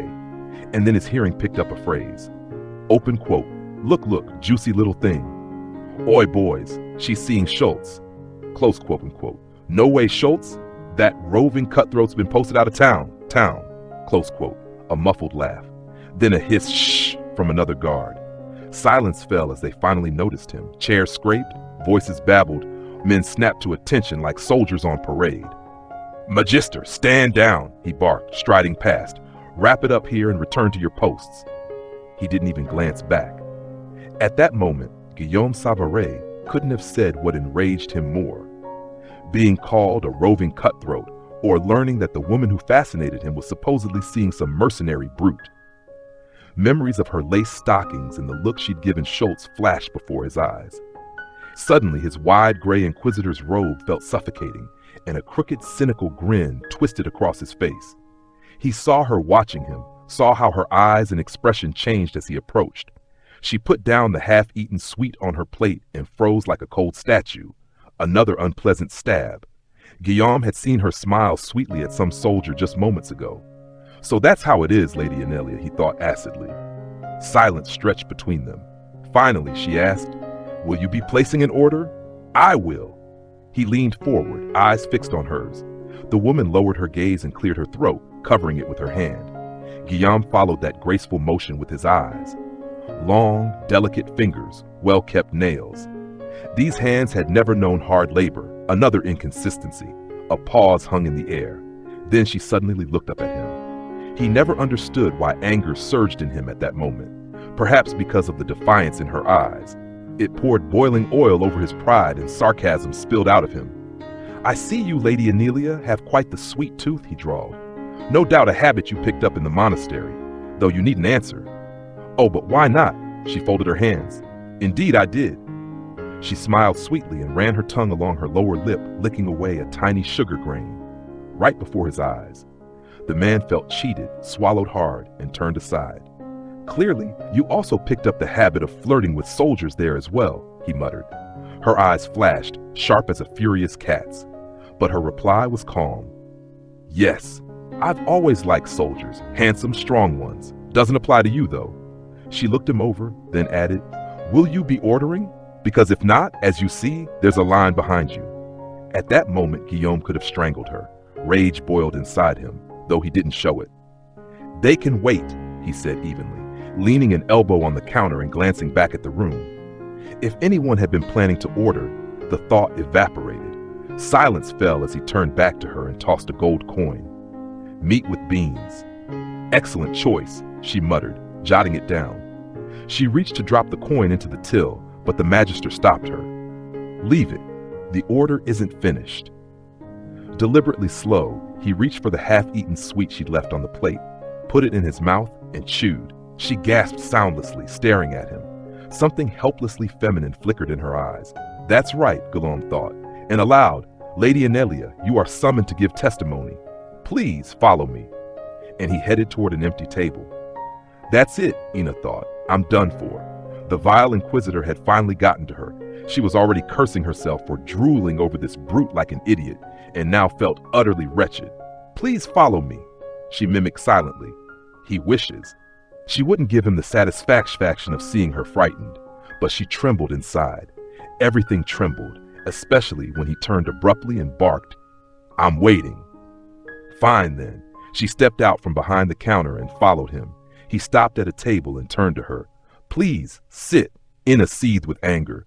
Hurt pride squeezed her throat, but she sat tall and straight, catching Kristoff's anxious look. The innkeeper gave a quick signal to a runner, who dashed off with a tray. Kristoff himself approached, this time on the house, cheese, greens, slices of warm bread, and a pitcher of white wine. As the boy set everything out, Kristoff bowed slightly and asked, would the honored magister care for anything else? I would, the magister replied, looking at Inna. What sweets do you have? Blueberry pie with cream, your grace, Kristoff stammered. So that's what he's been sneaking behind everyone's back, she thought indignantly. Bring Lady Anelia the blueberry pie with cream, the Inquisitor said evenly. What? Inna whispered, astonished, lifting her gaze, but he was already tossing another gold coin to Kristoff. You do like sweets, don't you? She exhaled sharply and buried her face in her plate. The entire time she waited for the interrogation to begin. Instead, she found herself watching him eat his beans and meat, silently wishing his stomach would bloat from them. Though, really, what would beans do to a man like him? His digestion was probably as indestructible as his dragons. When her pie arrived, she told herself firmly, I won't touch it. Yet out of sheer nerve, she began picking at it with her spoon, and before she knew it, she'd eaten it all. The Inquisitor shot her a smug glance. Delicious! Damn him! She wanted the ground to swallow her whole. The situation felt absurd, like he'd invited her on a date.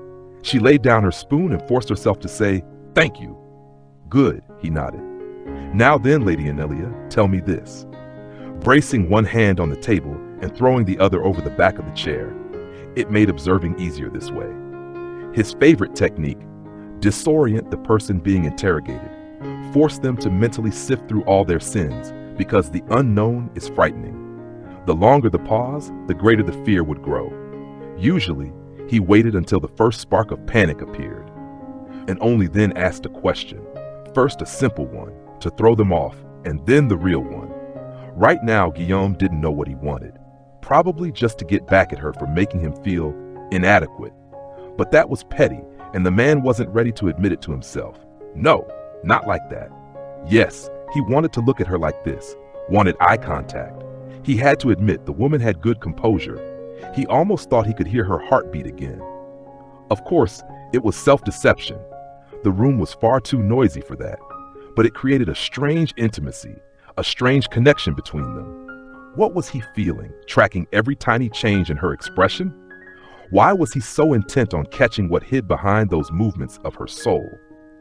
In his career, Inquisitor Guillaume Savary had encountered many cunning, seasoned individuals who could evade justice for months. What he saw under her mask of indifference did not bring him closer to the truth. Rather the opposite, it gave him more to ponder and left him even more puzzled. There was involuntary fear in her eyes that she couldn't hide, regret, hurt, and finally, exhaustion. She seemed to wall herself off from him, breaking their connection. No, he didn't want to break that connection.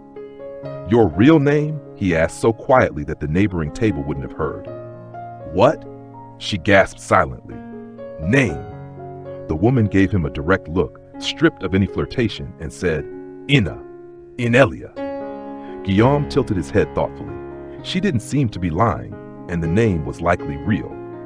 He swore to himself that when he got the chance, he would carefully study the genealogies of all old noble houses and beyond, because he had just realized something odd. Despite her independent bearing and commanding habit, she lacked the spoiled capriciousness typical of women from aristocratic families. Guillaume would have said she had a man's character and manner of behavior. If such a lady circulated in high society, she would never have gone unnoticed. And yet, who was she? He dismissed the story about her being from Targot and raised in a monastery immediately, though he didn't press her. If she was hiding her origins and past for some reason, fine. He would leave her that little secret for now. It would give her a small sense of security and allow her to relax. He asked something else. What were you doing on the street that night? Another pause. She had to hold herself together, stay calm. Honestly, he'd soon drive her crazy. And the Inquisitor sat far too close, so close she couldn't help but study his determined face, its sharply masculine sculpted features. He seemed solid, broad-shouldered, strong, his black beard, powerful arms, long, sensitive fingers. Right now, he looked like a dangerous predator again. Her heart pounded in her throat, and a cold shiver spread in her chest. She desperately wanted to wipe her damp palms. Her hands twitched involuntarily, and the Inquisitor narrowed his eyes, following the movement. Dark, almost black eyes grew even darker, again pricking her with fear and bitter resentment toward fate. Damn, she had cursed her inheritance and winding up here 100 times over already. Why had she even gone to that village? She should have written a refusal in favor of Zinka from the start, then she wouldn't be stuck here now. So stupid to get caught for nothing. The crash was coming, probably just from exhaustion. And then came that question. Inna looked at him and answered, irritation flicking her shoulder. Walking. I noticed that myself, he chuckled. What were you doing there? Why at night? She knew it wouldn't be easy. Of course not. She would have to answer truthfully. The Inquisitor's gaze was too piercing. He would get the truth out of her. Though, of course, not all of it. After all, she had no idea how this Inquisition treated illegal migrants from another world. What if they tossed her straight onto a pyre? Slowly, she drew in a breath and said, suppressing her frustration, trying to avoid unwanted encounters, there's your truth. The man leaned slightly forward, brow furrowing. Running from someone? Did someone hurt you? He kept drilling into her with those dark eyes, and Inna almost blurted out. Though honestly, the Inquisitor had frightened her back then, but strangely enough, she hadn't felt wronged by him. Now she simply didn't know what to say. The truth? Impossible. What if he went snooping around the whole area again, found her hidden things? And how would she prove she had nothing to do with them? She had been running, in a way. Or rather, she hadn't been given a choice. She had been shoved into this world. Hurt? Yes. Inna could have. Say that she was angry at her sister Zena for not telling her about the trick with their grandmother's inheritance. She clung to that grievance and quietly said, looking him in the eyes, yes, I was wronged, and I had to run. Something flickered in his gaze, hungry, predatory. Inna thought, that's it. Now he's going to latch on to me and won't let go until he drags out the whole truth. And then, hello, Inquisition dungeons and Spanish boots. The thought made her feel miserable. But then he surprised her. You should have told me right away, he said, drilling her with that dark gaze. He was about to say more when the tavern door slammed open and a breathless guard burst in. He scanned the room and marched straight to their table. Your Grace, Magister Savare, he said, bowing his head. You are urgently needed at the mission. What is it? I don't know, Your Grace. I was only ordered to deliver the message.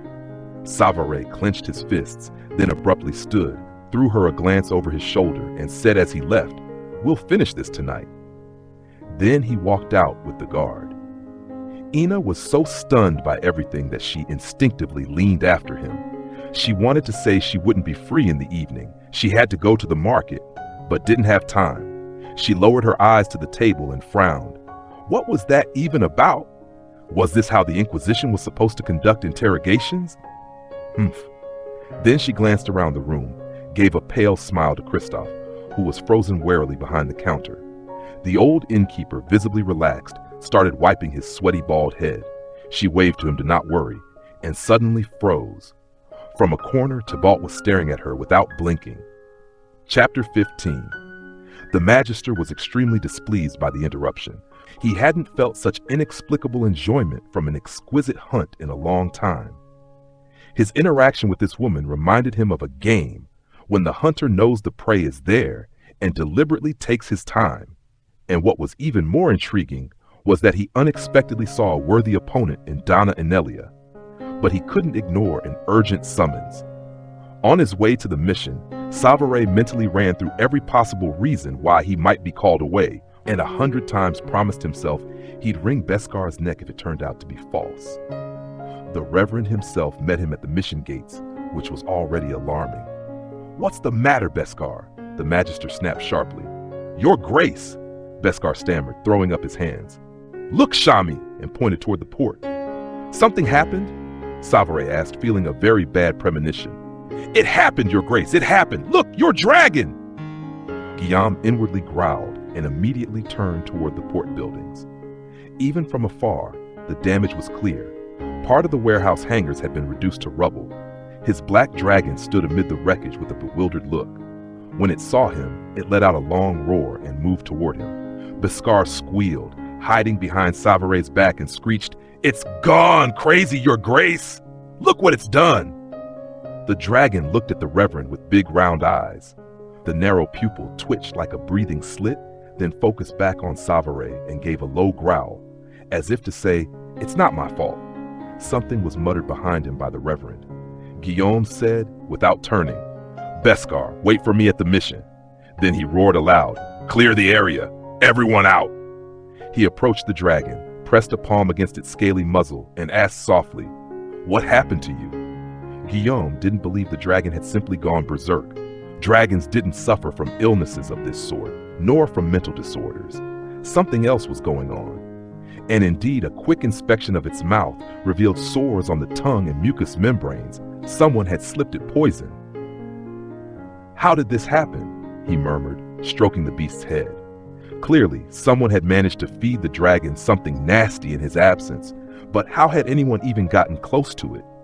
Still, knowing his dragon's fondness for treats, especially sweets, Savare wasn't entirely surprised.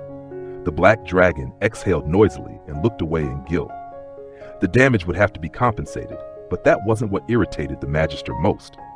Apparently, he had underestimated the Reverend. Savare was so furious now that if Beskar appeared before him this very instant, he'd gladly wring his neck.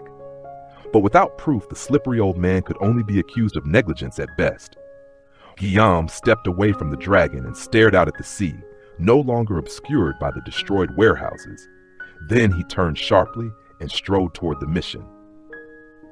The hall was filling with people again, buzzing with chatter. All eyes were on her. The local bouncer seemed ready to burn a hole through her with his glare. Inna turned away with a shrug. She wished she knew what he wanted. Lately, she'd noticed Tybalt crossing her path far too often, spying on her, perhaps on Kristoff's orders, or maybe on his own initiative. She would have to figure that out later. For now, she was in complete disarray, so stunned by everything that she just sat at the table for a while, unable to move.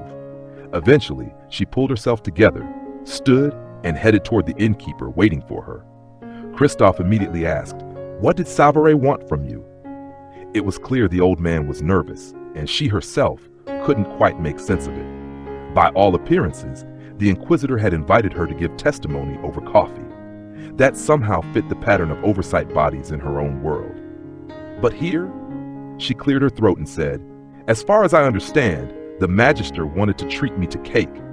The innkeeper blinked at her for a moment, processing, then asked in a lowered voice, "And what did you talk about?" "Well, well," Inna thought to herself and replied with a mysterious air. "He asked if it's true that Honorable Kristoff eats sweets under the blanket alone." The old man gaped, and Inna burst out laughing. She laughed long and hard. Kristoff tried to hold himself together, gave her an offended look, but eventually joined in, wiping his shiny forehead with a rag. Perhaps it was just the release of nervous tension. Only now did Inna realize she was finally starting to relax. True, there was still the Inquisitor's promise. "We'll finish this tonight." But the icy fear no longer gripped her. The sweetness had done its job. "If we're serious, though," Inna said, calming down, "Uncle Kristoff, why don't we have pastries on the menu? I've tried them. They're delicious." "They don't sell," the innkeeper snorted, waving toward the hall. "Men don't order that kind of thing. It's you women who love sweets." "Ha, look who's talking," Inna thought, but she nodded. "True, and that's a big minus. And by the way, why are there almost no women among our customers?" Kristoff spread his hands. "They just don't come here." Of course they don't, Inna thought. Men are shoveling food into their mouths, shouting, swearing, a proper dive. "That's the whole point," she began, looking around. "This place needs cleaning up, new whitewash. Look, the ceiling is already black. Curtains, tablecloths." "What tablecloths?" The old man squinted at her. "They'll just wipe their hands on them. Cover them in grease in no time." But Inna wasn't listening. Hire prettier girls to serve the food, dress them in matching outfits, starched aprons like uniforms. "Eh? Are you crazy?" Kristoff flailed his hands. The local women will beat me to death. They'll say we're luring men in here on purpose. And say that she was angry at her sister Zena for not telling her about the trick with their grandmother's inheritance. She clung to that resentment and quietly said, looking him in the eyes, "Yes, I was wronged, and I had to run." Something flickered in his gaze, hungry, animalistic. Inna thought, that's it. Now he'll latch on to me and won't let go until he drags out the entire truth. And then hello, dungeons of the Inquisition and Spanish boots. The thought made her miserable, but then he surprised her. "You should have told me immediately," he said, drilling into her with that dark gaze. He was about to say more, but just then the tavern door slammed and a breathless guard burst into the hall. He looked around and went straight to their table. "Your Grace, Magister Savare," he said, bowing his head. "You are urgently needed at the mission." "What is it?" "I don't know, Your Grace. I was ordered only to deliver the message." Savare clenched his fists, then abruptly stood, threw her a glance over his shoulder and said, "We'll finish this tonight," and left with the guard. Inna was so stunned by all this that she instinctively swayed after him. She wanted to say she couldn't make it in the evening. She had to go to the market, but didn't have time. She lowered her eyes to the table and frowned. What was that even about? Was this how the Inquisition was supposed to conduct interrogations? Then she glanced around the hall, gave a pale smile to Kristoff, who was frozen warily behind the bar. The old innkeeper visibly relaxed, started wiping sweat from his bald head, and she waved to him so he wouldn't worry, and suddenly stumbled mentally. From his corner, Tybalt was staring at her without blinking. Chapter 15. The Magister was extremely displeased that they had been interrupted, because he hadn't felt such inexplicable pleasure from an exquisite hunt in a long time. Dealing with this woman reminded him of a game. The hunter knows the prey is there and deliberately does not rush. What made it even more interesting was that he unexpectedly found in Donna Anelia a worthy opponent. However, he could not ignore an urgent summons. On the way to the mission, Savare mentally went over every possible reason why he might have been pulled away, and had already promised himself 100 times to wring Beskar's neck if the call turned out to be false. The Reverend met him at the mission gates himself, which already alarmed him. "What's going on, Beskar?" the Magister snapped sharply. "Your Grace!" the man stammered, throwing up his hands. "Look, Shami!"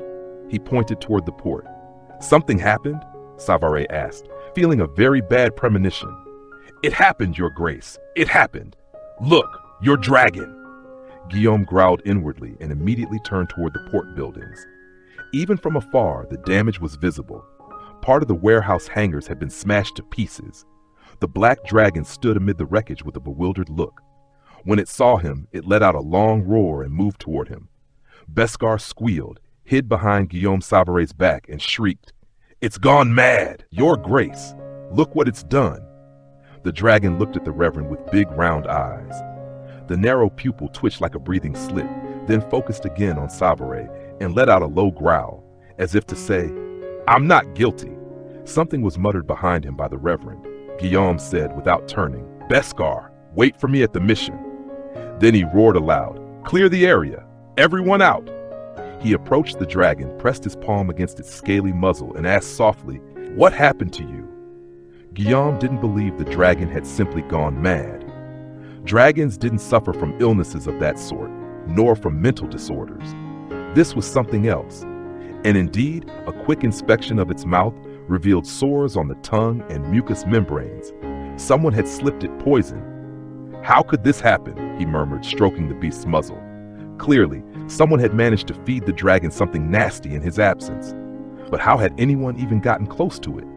Still, knowing his dragon's fondness for treats, especially sweets, Savare wasn't entirely surprised. The black dragon exhaled noisily and looked away in guilt. The damage would have to be compensated, but that wasn't what irritated the Magister most. Apparently, he had underestimated the Reverend. Savare was so furious now that if Beskar appeared before him this very instant, he'd gladly wring his neck. But without proof, the slippery old man could be accused only of negligence at best. Guillaume stepped away from the dragon and stared out at the sea, now unobstructed by the ruined warehouses. Then he turned sharply and walked quickly toward the mission. The hall was filling with people again. A buzz of voices rose. People were looking at her, and the local bouncer seemed about ready to burn a hole right through her. Ina turned away, shrugging her shoulders. She'd really like to know what he wanted. She had noticed lately that Topps kept crossing her path far too often. Was he spying on her on Kristoff's orders or on his own initiative? That still needed figuring out. But right now she was completely rattled, so stunned by everything that she sat at the table for a while, unable to decide to move.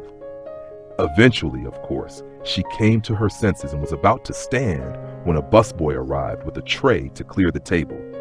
Once again, she was amazed at how this boy managed to run around here alone.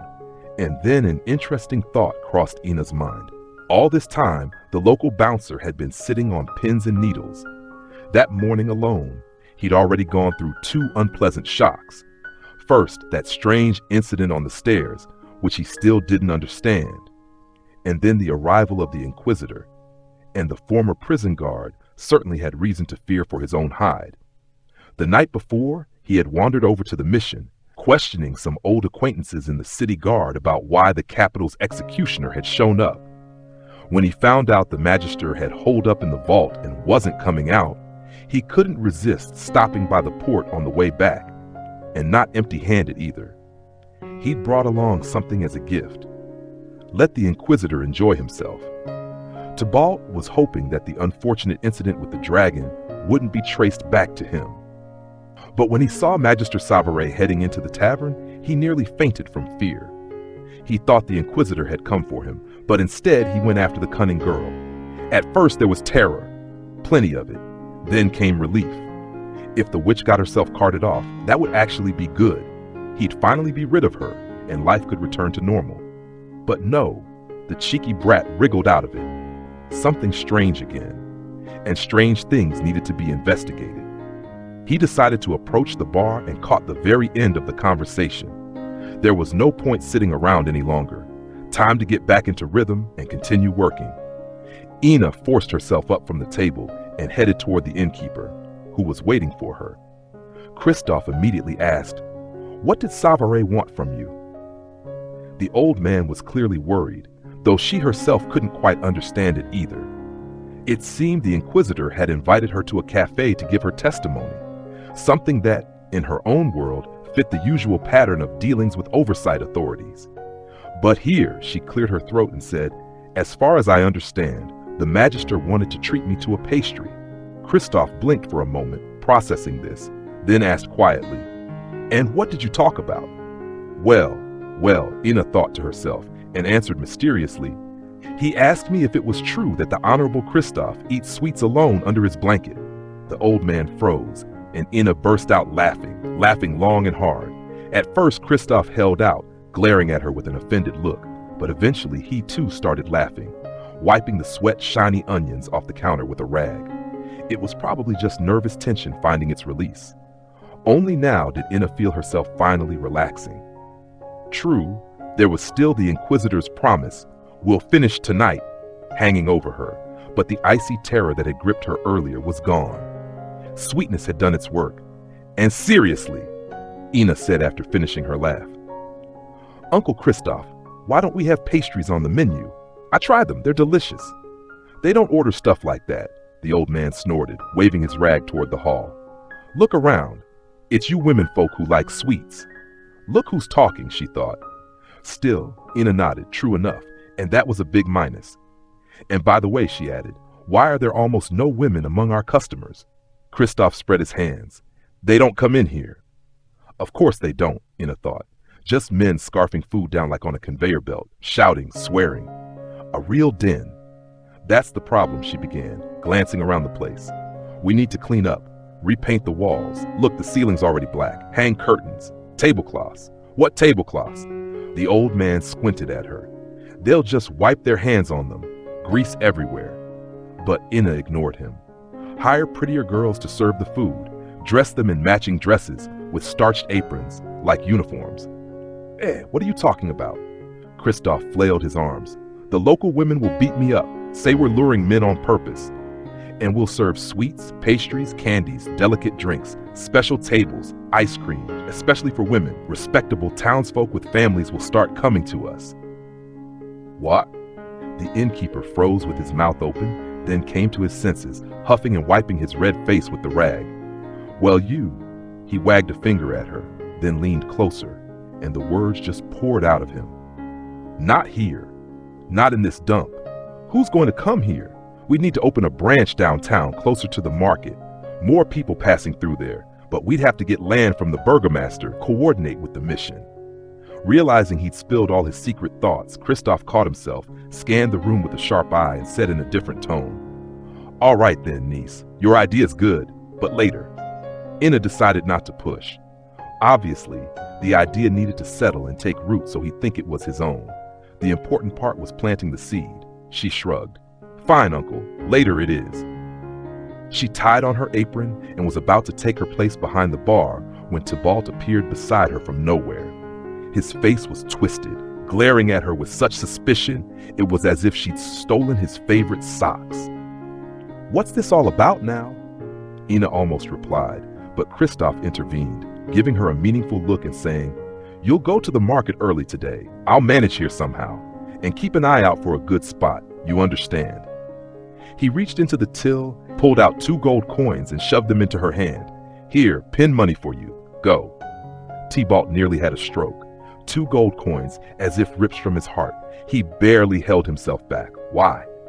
Why give a woman so much just for pin money? A silver piece every half year would be enough. And now she's free to go wherever she likes, whenever she likes. The old man's lost his mind. She's bewitched him. Bewitched him. He barely opened his mouth to say it wasn't right when the old man cut him off. "Don't interfere with the girl. Stay near her. If she says something, do it." What was he supposed to say to that? Now he was to run her errands? The very idea of having to indulge the cunning girl in everything felt like a personal insult. But Tybalt kept quiet, grumbling to himself, and trudged off to the market with her. He walked at her side, noting every little detail. Already the morning idea of marrying her and taking a cut of the profits didn't seem nearly as bright. And it wasn't even that the girl was cheeky and spoiled to the core. He could deal with that. He'd broken worse types before, kept them on bread and water if needed. What bothered him was the Inquisitor's interest in her. If only that city slicker Savare had thrown her into the dungeon, Tybalt would have gladly written off the lost share of profits. Fine. But no, it seemed the Magister had started. Eat with them. And Tybalt now had no desire whatsoever to cross paths with the Inquisitor again. All of this was stewing in his head, with no clear outlet yet. Inna, meanwhile, found the grumbling man annoying, but not enough to completely ruin her mood. She herself was now caught up in the idea of opening a branch closer to the market. That was a lively spot, with a constant stream of people, and a different, more affluent crowd. There she could really spread her wings. Besides, she secretly wanted to get away from the filthy outskirts where she had first ended up in this world. So right now, she wasn't thinking about new dresses. She was scouting. Finding a good spot wasn't easy. Anything halfway decent was already taken. Inna herself liked the little shops on the ground floors of buildings. They reminded her of French bistros. But there was no point even dreaming about those. The rows at the docks were crowded, dirty, and cheap. Not an option. And then she remembered coffee and nearly slapped herself on the forehead. How could she have forgotten? She suddenly turned on her heel and headed the other way. The rows selling spices were closest to the port warehouses. The row she needed was just a short walk away. As she got closer, at first she couldn't figure out what was off. Then, looking carefully, she understood. Part of the port warehouses had been destroyed. A black dragon stood at the edge of the pier, stretching its spiny muzzle toward the green water. And beside it stood the Inquisitor, Magister Guillaume Savare, looking imposing, stern, and formidable. In front of him stood men in gray uniforms. She couldn't hear from that distance, but she could see he was angry and dressing someone down. Inna couldn't help admiring him as she watched. Next to her, Tybalt cursed under his breath, hissing, "We need to get out of here fast." But it was too late. The Inquisitor had already seen her and was striding toward her, and his dragon thundered after him down the pier. Chapter 16. And she should probably have slipped quickly into the market stalls, but Inna hesitated, because suddenly she saw it all with new eyes. If they cleared this area, they could build an entire shopping and entertainment complex here. Bars, restaurants, a gallery of boutiques, parking, and a gorgeous view of the harbor. By the time she surfaced from her thoughts, it was too late to leave. The Inquisitor was already 10 paces away. His brows were furrowed, his gaze severe. Behind him loomed the dragon's head, that massive maw and those teeth. Inna instinctively froze, covering her throat with her hand. "Why are you wandering alone in a place like this?" the Inquisitor demanded sternly as he came closer. Alone? For a moment she was taken aback, glancing around. And indeed, her escort was nowhere to be seen. He'd been right there a moment ago, and now it was as if the wind had blown him away. It was strange, but Inna had no time to wonder where Tybalt had gone. "In what place?" she asked, clearing her throat. The Magister made a sharp gesture. "Do you not see that it's dangerous here? There may be a criminal hiding nearby," he said harshly, scanning the pier. Then he pointed to the ground. "Look around, debris everywhere. Or did the monastery never teach you to watch where you're stepping?" "What?" The sudden flare of indignation instantly erased all the carefully boundaries she'd carefully set up. "I am here on business," she snapped. "And it's none of your concern, Magister, what I was taught at the monastery." She was about to turn and leave, but in 2 strides he closed the distance between them. "Wait, you shouldn't be wandering around here alone. You'll end up stepping somewhere you shouldn't. Tear your little lace slippers." Inna was struck speechless. And then, as if nothing had happened, he changed his tone and asked, "So what business do you have here?" She looked up at him. Tall, broad-shouldered, muscles visible even beneath the gray robes, a black beard, the kind of man you couldn't budge, even if you tried. She wanted to tell him everything she thought of him, but instead, Inna straightened her back proudly and walked toward the stalls. "Where are you going?" "I need to buy coffee." "Coffee?" The word escaped him in genuine surprise, which she ignored. The man shot her a strange look. For a moment she thought he'd bring up the monastery again, but he didn't. He silently walked beside her. Good. He was hard to ignore, but Inna tried her best. She moved along the row, looking for the merchant who had promised her the coveted beans, and at the same time searching for any sign of Tybalt. But he had vanished as if the earth had swallowed him. Not that she needed protection right now. The Inquisitor's presence alone was enough to scatter the entire marketplace. People skittered out of their way. Finally, she reached the stalls. Under the Inquisitor's piercing gaze, she bought a pouch of coffee from the nervous merchant, and some other treats besides.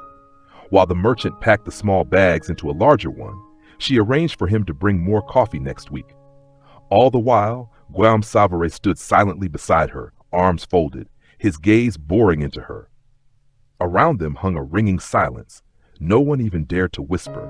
Only at one point did the dragon let out a low, mournful rumble. The Inquisitor glanced back and said quietly, lowering his arms, "Finish up, Donna Anelia. It's time." Inna had already finished and paid, but still, who was he to rush her? "I didn't ask you to escort me," she muttered under her breath, grabbed the bag and headed toward the exit, nearly tripping on an uneven plank. "Careful," the man barked, catching her by the elbow, so firmly, so possessively, it instantly reminded her of how he had sniffed at her and pawed at her skirts before. "Bastard macho!" "Listen," she flared up at once, yanking her arm free. She tried to go around him, but the long hem of her dress somehow caught on the Inquisitor's trousers and clung stubbornly, no matter how she tugged. Static electricity? Some kind of trap? She didn't think about it then. She was just furious at having to bend down and free herself. It took several tries, and the stone-faced man didn't even bother to help, just stood there, arms folded, looking down at her with that superior stare. At last, the hem came free, and Inna, red with anger, stormed off. Not far from the exit stood the dragon. She should have been afraid. But at that moment, the huge, scaly, toothy, winged beast oddly reminded her of a tired horse, or a giant, well-trained sheepdog someone had forgotten. The dragon lifted its head and stepped toward her. "Black, no!" A stern shout came from behind. Inna turned. "Stand still and don't move, Donna Anelia." Magister Savare barked. Naturally, just to spite that arrogant inquisitor, she stepped even closer to the dragon. A massive black bulk, leathery wings, clawed paws, beautiful in its own way. Inna froze, holding her breath. She'd read plenty of fantasy books back home, about girls thrown into strange worlds, about dragons, about dashing men who were all handsome, domineering alpha males. And of course, each one had a castle full of treasure and a line of virgins waiting to be chosen. Reality, as it turned out, was much more mundane. Just a winged lizard, transportation. And maybe he too was like her, a guest in this world, here illegally, stripped of the right to speak. She stared at the dragon. Slowly, it lowered its spiny black muzzle toward her and breathed softly. "You always throw yourself forward headlong," the inquisitor said from behind her, "and never listen to what you're told." Finally caught up with her and loomed beside her like a black storm cloud. His anger was palpable in the air. "It's truly astonishing you've managed to survive to your age," the man said acidly. "And you are unspeakably gracious, Magister Savare." A ringing pause hung between them. Even the dragon went still, watching the two of them intently. Inna turned away. She wanted to move away from him, to shut herself off, but she didn't budge. The inquisitor, however, radiated sarcasm. Folding his arms across his chest, he asked with poisonous politeness, "I can't say I'm surprised you didn't last in the monastery, Donna Enelia. By the way, which monastery was it you lived in Torgot?" Never before had Sterlitz been so close to exposure. Inna didn't answer immediately. And what was there to say? She deliberately stroked the dragon's muzzle first, then turned to the man and, with a sugary smile that was pure mockery, spoke in a sing-song tone. She understood perfectly well she was walking a razor's edge. That one word from the Magister, and she, an illegal witch and migrant from another world, would end up behind bars. And yet, looking at this man now, she knew somehow he wouldn't do it. It was a strange and inexplicable certainty. Still, she had to end this conversation before more questions arose. "Thank you for your concern," Inna said curtly with a polite nod and swept away, only to hear behind her, "We're not finished, Donna Enelia." No, she didn't turn around, though a strange chill ran down her spine.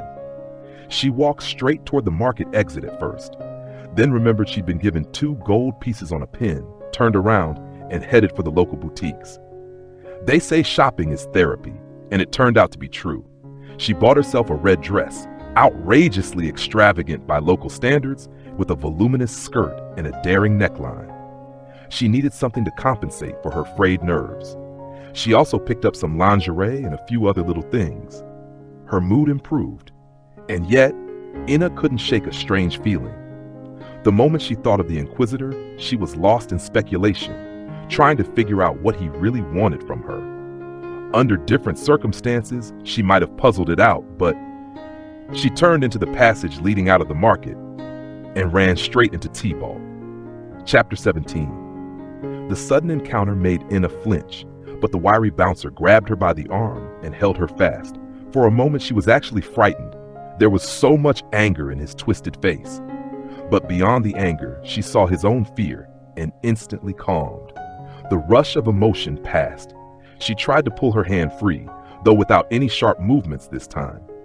"What is it, T-Ball? What did the Inquisitor say to you?" she asked curtly, staring him in the face. The passageway was narrow and dim. He leaned closer to her, breathing hard, air hissing between his teeth, and he didn't seem inclined to loosen his grip on her arms. The situation was becoming ridiculous. "First of all, let go. Me." Inna shook off his hand. "And secondly," she glanced around. People had appeared in the passage. Their posture looked rather ambiguous. Not that she cared what anyone thought here, but having a conversation like this in front of witnesses was absolutely inappropriate. She pushed T-Balt aside and headed for the exit, and he followed. Far too close, which only infuriated her. As soon as they passed through the archway, Inna spun around and said, "He asked why I was wandering alone in such a place." T-Balt went pale, which was especially noticeable in the daylight, and Inna added coldly, narrowing her eyes, "And by the way, where were you at that moment?" "He asked about me." The man lunged forward and grabbed her with his claw-like hands again. "What the hell?" Inna shoved him away and deliberately started brushing off her dress. "Answer me." It was obvious he was seething out of desperation. The fear, the sudden aggression, the whole thing looked suspicious. No, he didn't ask, Inna said at last, watching him thoughtfully. But he should have. Tybalt kept silent, but something flickered in his eyes, something indescribable. Then suddenly his expression changed. No, of course not, Donna Enelia. Who am I for him to care about? The great Guion Savaret himself, he said with a saccharine smile, bowing mockingly. Yeah, right, as if she'd believe that. Still, there was an unpleasant hint in his words.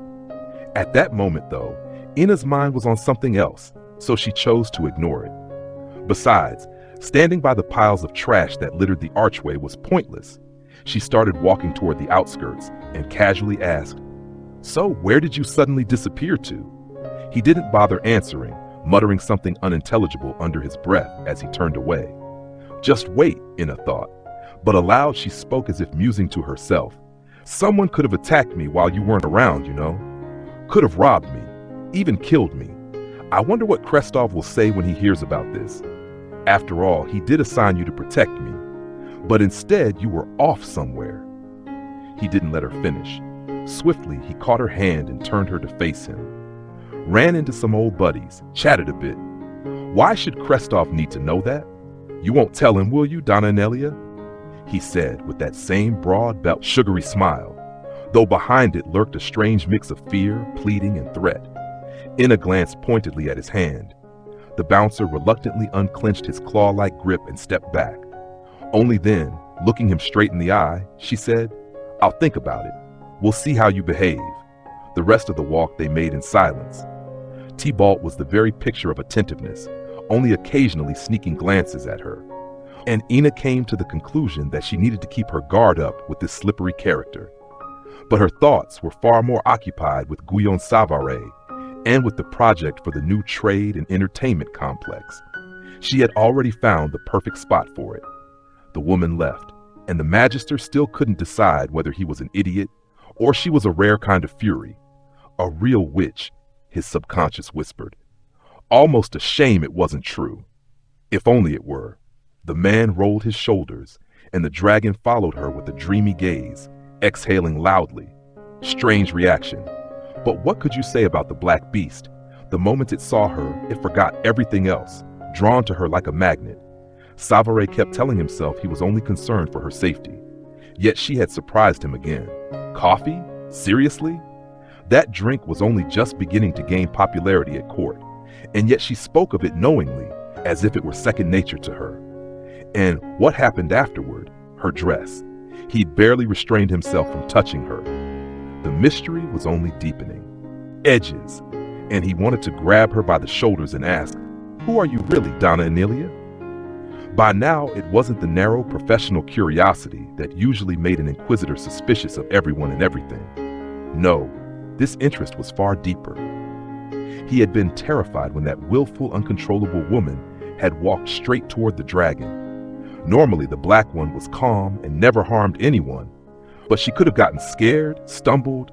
Even the thought of that made his heart race. Once again, she had surprised him. She had stroked the dragon. Savaret had never felt so unsettled before. Still, duty called. He had to return to the mission. The poisoning incident, indirectly yet effectively, had pushed the investigation forward. He treated the black dragon right away, but in that moment he'd been so furious, he was ready to raze the entire Skvartan mission to the ground. He pressed Beskar so hard that the Reverend confessed to embezzlement and theft over the last 20 years, revealed smuggling routes, safe houses, and trusted contacts. The only thing he didn't admit to was poisoning the dragon, because that truly hadn't been his doing. Your Grace, Beskar babbled, holding up his hand to the truth-charged discs used to test all suspected sorcerers' testimonies. I couldn't have done it. It wasn't me. I don't know who. Savaret had released him and headed to the port to investigate on site, with Beskar scurrying behind him whining, Your Grace, what will become of me now? Finally, Guion snapped. He turned sharply and barked, Your fate will be decided by the General of the Order. Pray he takes into account your past service, or you'll end up before the tribunal. Your Grace, Beskar whimpered. Savaret was simply exhausted by his whining. That's enough. I'll try to put in a word for you, he said, stepping toward the Reverend. But you will hand over all the work you had on those crystals, every bit of it, and the fragments too. Understood? Beskar trembled and lisped for a long while, but eventually produced the materials, even the tiniest crystal shards. Everything was packaged meticulously, each piece labeled so nothing could possibly get mixed up. In truth, the investigation was complete. All that remained was to record Beskar's testimony, pack the physical evidence, and send it to the High Mission. What would happen to him after that? Most likely, Beskar would be quietly retired and a new reverend sent in his place. Magister Savare could safely leave Skartan. He had no more business here. Yet he didn't want to leave town without seeing her one more time. Chapter 18. Ina's state was strange, nothing short of foolishness or recklessness by the standards of her old Earth life. She'd landed in another world and had been stuck here for 6 months, up to her neck in trouble. It was just her luck, a witch landing in the one place where the Inquisition thrived. With the constant threat of exposure hanging over her, she still found herself thinking about the incredible black eyes of Magister Savare and about the opportunities to grow her business. She'd even found a spot for it right next to the mission itself. Where was the logic in that? Where was her brain? She should have holed up in some back alley, kept quiet and avoided attention. Perhaps in her old life on Earth, that's exactly what she would have done, always taking the rational, cautious approach. But here everything was different. Yes, danger was everywhere, but so were new opportunities. And damn it, that was exhilarating. There was no other word for it. So she wasn't about to waste even the smallest chance. Risk. There's always risk. A brick falls on your head, a car crash, a market crash, a pandemic, or better yet, you open the door of a house you've just inherited from your grandmother, and bam, you're sucked into another world. All of this stirred up memories of her last days back on Earth. Her sister Zinka's betrayal. Zinka, who clearly knew something about the inheritance and never bothered to warn her. Her job, which no one would bother to save for her. The mortgage, with its relentless payments. The car loan. Goodbye to that car for sure. But she'd deal with all that later, once she returned. Right now, she pushed open the tavern door and stepped inside. She froze for a moment. Something here had changed. On every table were ceramic bowls filled with fresh salted croutons. The smell of toasted bread hung thick and delicious in the air, making her mouth water. Krestov, red-faced and wearing an apron, stood by a long, wide table that hadn't been there before and was directing things. The head cook and a scrawny busboy were struggling under the weight of a medium-sized beer barrel, hauling it into position. Ina's jaw nearly dropped. Clearly, dear uncle hadn't been wasting time while she was gone. As soon as Krestov spotted her, he turned and bustled toward her, smoothing down the tufts of hair at the back of his head. "Well?" he asked, eyes sparkling with the excitement of a gold prospector. "Found it?" Ina nodded, glancing around. The tavern was crowded. Apparently, plenty of people had already been enjoying the free salted croutons. And the moment the beer barrel was finally set down, with titanic effort, an eager queue formed instantly. The cook wiped sweat from his brow. The busboy flailed his arms to fend off impatient patrons, shouting, "Wait, we need mugs first!" Krestov planted his hands on his hips, grinning, and jerked a thumb at the barrel. "Your idea works," he chuckled. But for the idea to truly work, they needed staff. The innkeeper didn't take long to decide. He scanned the room and barked orders. "Pitka, you're on the barrel, pouring the beer. And don't you dare drink any. If I catch you, I'll tear your legs off. Money goes here." He plunked down a bowl. "Write it all down. I'll check later. You, Jacques, back to the kitchen. People need food." There was still the issue of who would serve. Krestov solved that simply. "Tybalt, you're on table service." The look on Tybalt's face was priceless, puffed up cheeks and nose stuck high in the air. But he didn't argue, only slouched toward the kitchen. "Well, niece?" Krestov turned back to her. "Come on, while it's quiet. Grab a bite. Tell me what you found." They sat at the master's table. Krestov shouted for 2 portions of meat with gravy and bread, and a compote especially for Ina.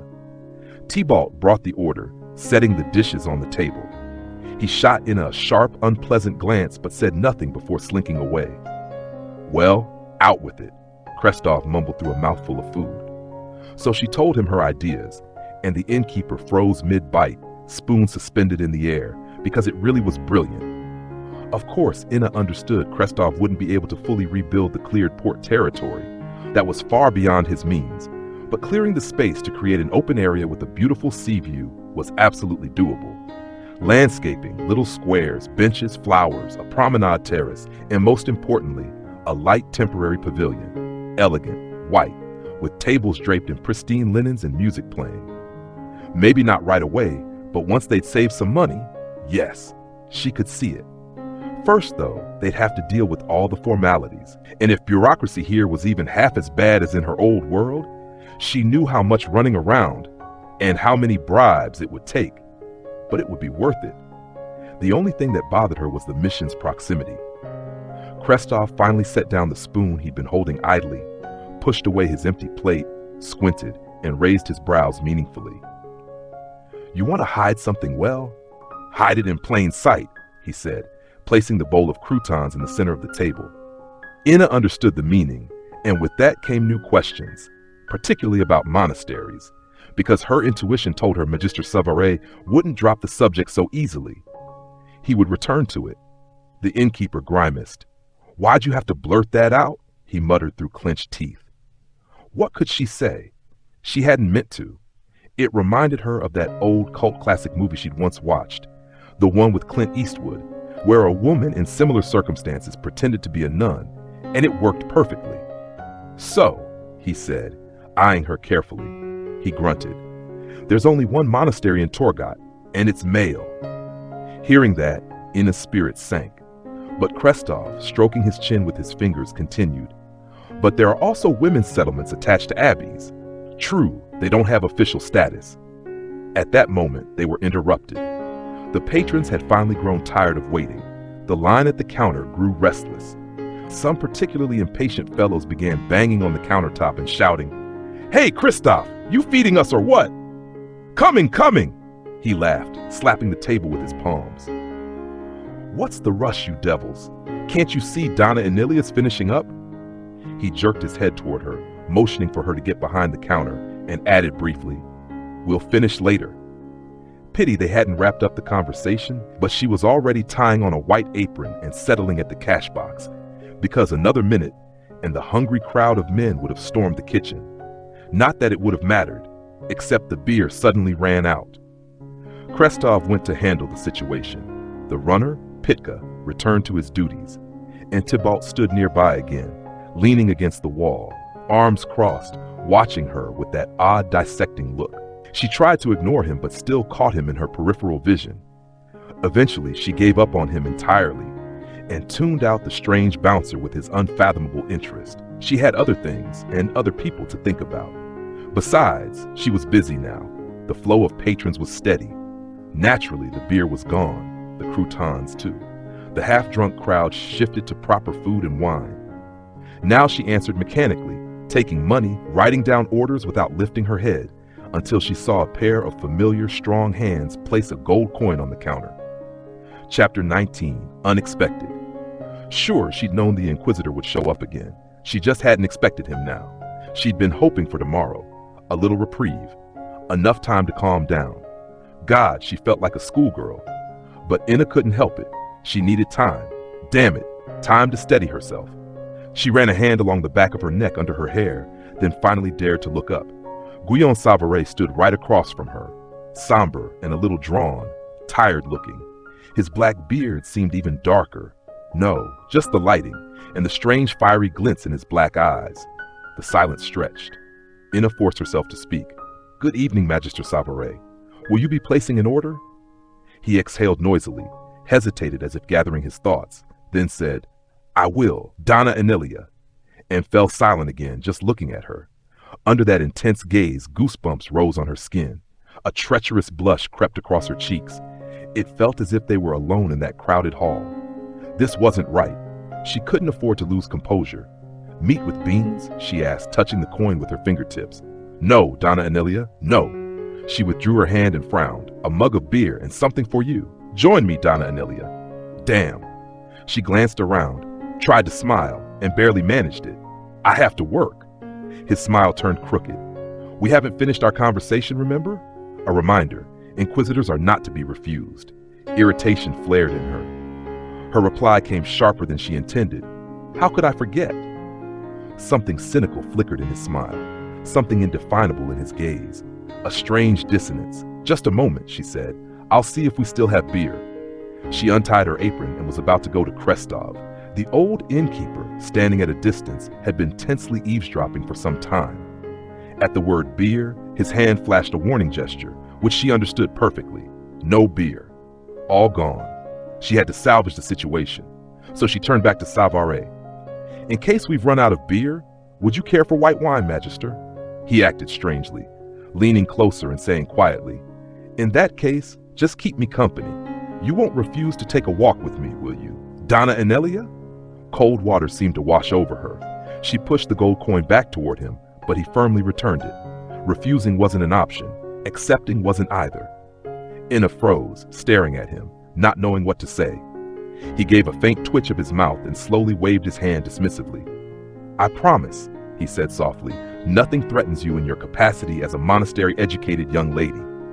Again, that strange dissonance, cynicism in the crooked smile, but something dark and heated in his eyes. Was the Inquisitor inviting her to an interrogation? Or to a date? Or was he planning to arrest her?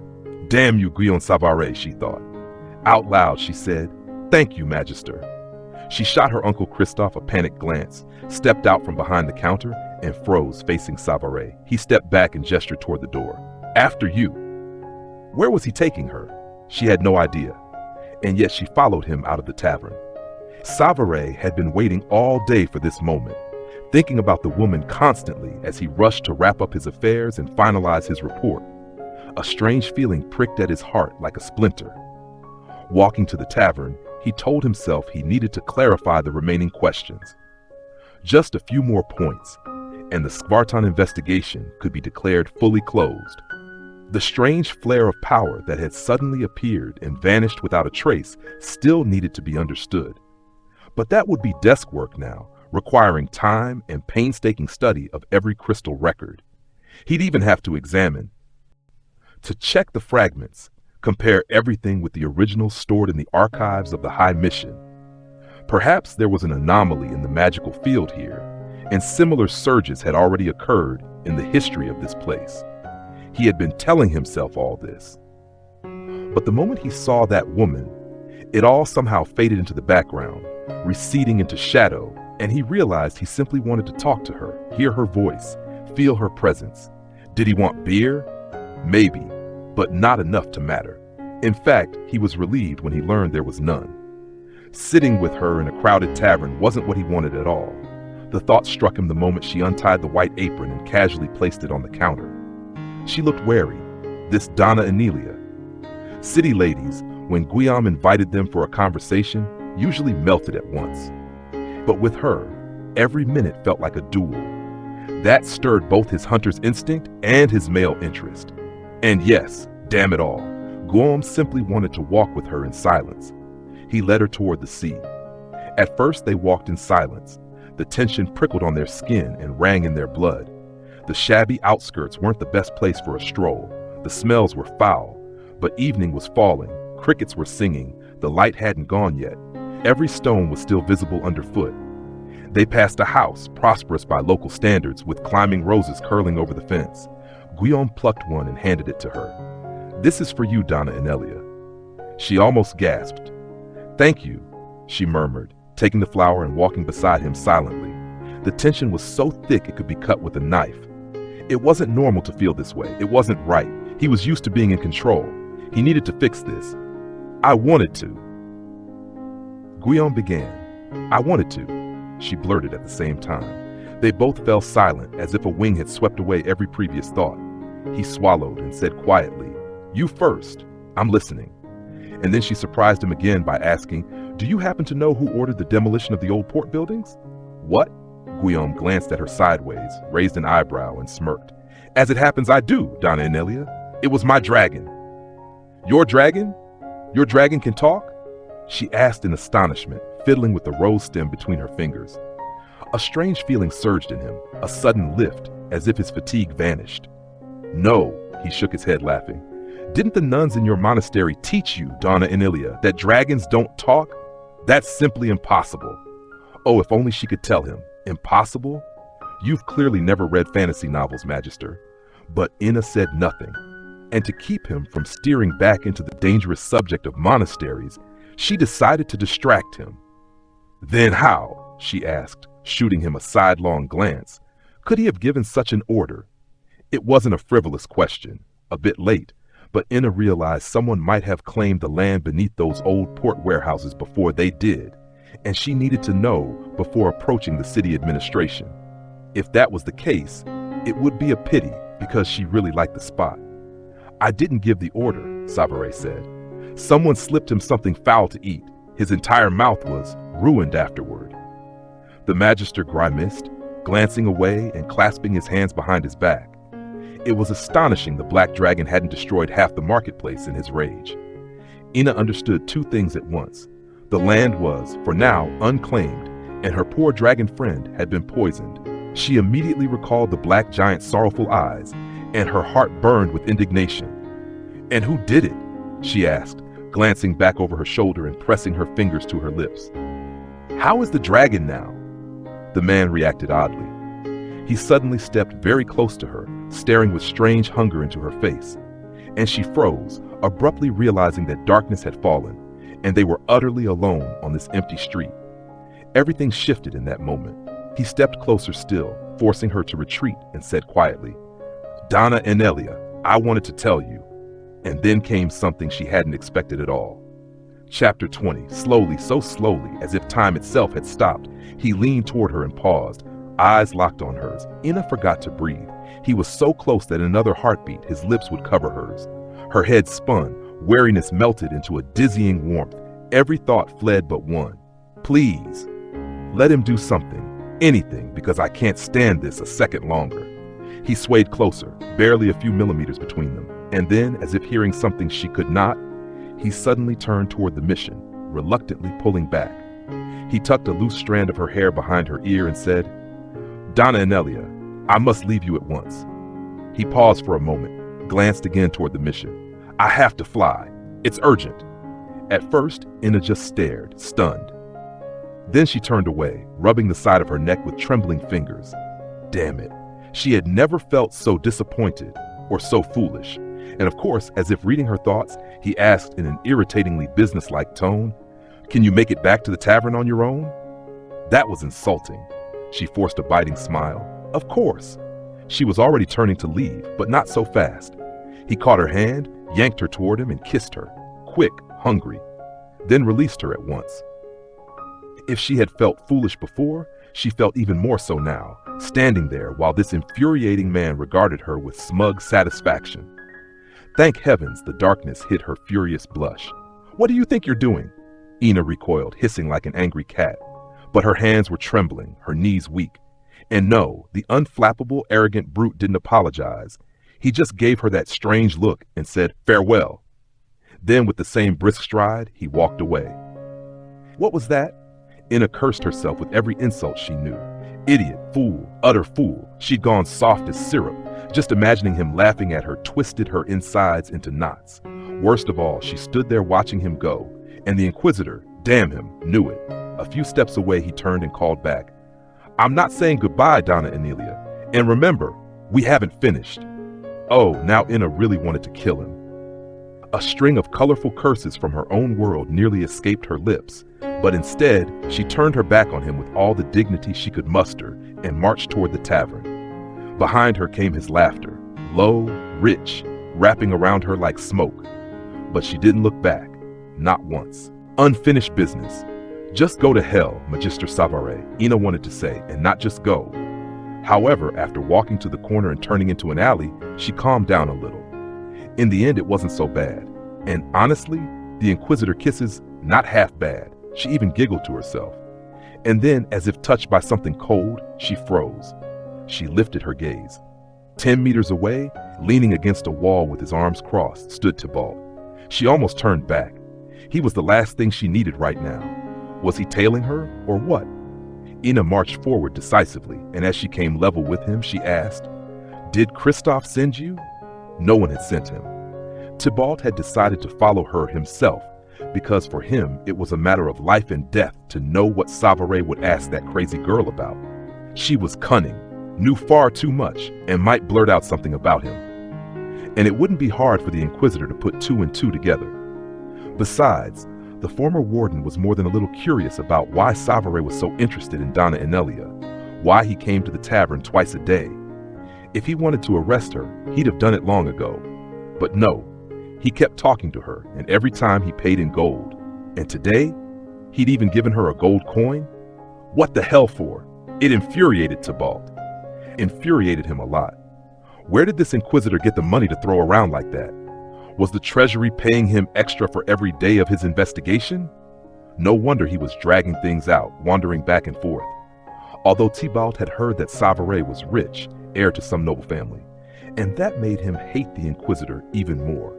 Honest, incorruptible, sure when you were born on gold, with titles, land, a cushy position in the High Mission, while ordinary folk got nothing. Just a step out of line, and you'd be dragged off without trial or hearing. After the fiasco with the dragon, Tybalt's desire to get Savaret itched even more than his own instinct for self-preservation. That's why he'd gotten close enough to overhear everything they said.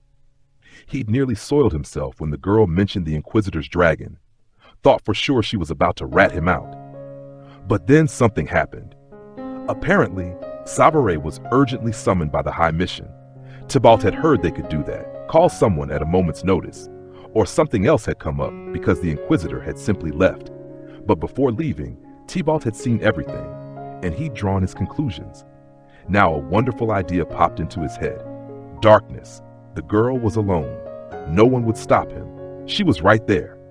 Nope, I came myself, he said, and suddenly lunged, grabbing her. Twisting her arm and shoving her toward the fence took only a few seconds. He was good at this. He'd had plenty of practice subduing violent prisoners. Are you out of your mind? She hissed. He kept pushing her. Quiet, quiet. What's wrong? The Inquisitor left you, huh? Didn't want you? He sneered. The girl shot him a furious glare and tried to break free, but Balt slammed her against the stone wall of the fence and shoved his hand up under her skirt. She smelled good. So good it made him hot. Now, he thought, but first he glanced around, especially in the direction where the Inquisitor had gone. Everything seemed clear. Perfect. He was about to have his way with this girl, and when Savaret, even if he suddenly came back, saw her spreading her legs in the alley, he'd cook up in his head that she was just a gutter whore and finally stop coming around. Everything seemed perfect. He'd only just steeled himself when he first got smacked in the forehead, and then kneed straight in the groin so hard that sparks exploded in his eyes. Go to hell, he wheezed, clutching the throbbing spot and folding over. She shoved him away and snapped, brushing off her dress. Touch me again, and I'll rip everything off. You got it? Her eyes burned in the darkness, terrifying. Tybalt froze where he stood, staring as she stormed off. Eventually, hobbling and groaning, he dragged himself after her. He had to get to Kristoff first, spin the story in his favor before the girl had a chance to cry foul. Ina stormed toward the tavern door, seething with rage. That bastard, thinking he could put his hands on her, and right then, she hated the entire male race. And she hated Savaret too, for ditching her in the middle of the street. A decent man would have escorted her back to where he'd found her. But why was she so sure that, for that brute, rules of decency simply didn't exist? I'm not saying goodbye, Donna Enelia, and remember, we're not finished, she mimicked under her breath and exhaled sharply. She shouldn't have let him kiss her, but she'd been caught off guard. Though, who was she kidding? She'd wanted it herself. She thought about it and immediately pushed the thought away. But for some reason, the Inquisitor, despite his arrogance and the danger radiating from him, didn't repulse her. Quite the opposite. Tybalt, though, oh, that bastard. Just remembering him made her seethe again. He must have been spying and eavesdropping the whole time. Why else would he have jumped her? That scumbag deserved worse than what she gave him. She was still boiling with anger when she burst through the tavern door, right into a packed hall. Instantly, she realized she had to compose herself. She spotted Kristoff and made her way over. The old man had clearly been waiting. He even leaned forward, eyes gleaming. Well, how did it go? Fine, Ina replied in a neutral tone. Did you talk about anything? He asked, lowering his voice. Now Ina actually had something to say. First, she'd learned the land was unclaimed, meaning they could safely stake a claim so long as they hurried before anyone else decided to grab it. And second, she mentioned that the Inquisitor would likely be returning soon. The tavern keeper beamed at her, practically glowing with pride. Thoughts of future plans were already swirling in his head. He rubbed his hands together in delight and chuckled. Ah, well done, my girl. And right at that moment, Tybalt stumbled into the tavern. He scanned the room and headed straight for them. The moment Ina saw him, her anger flared up again. She jabbed a finger at him and snapped. Keep him away from me permanently. Tried to rape me, she snapped, pointing at Tybalt, and he actually howled, throwing on the most pitiful face. My fault. The devil tempted me. I'm ready to marry her right this second. What? Ina gasped. Kristoff stared at the two of them in shock. For a moment, it even seemed like a solution, but the old innkeeper was no fool.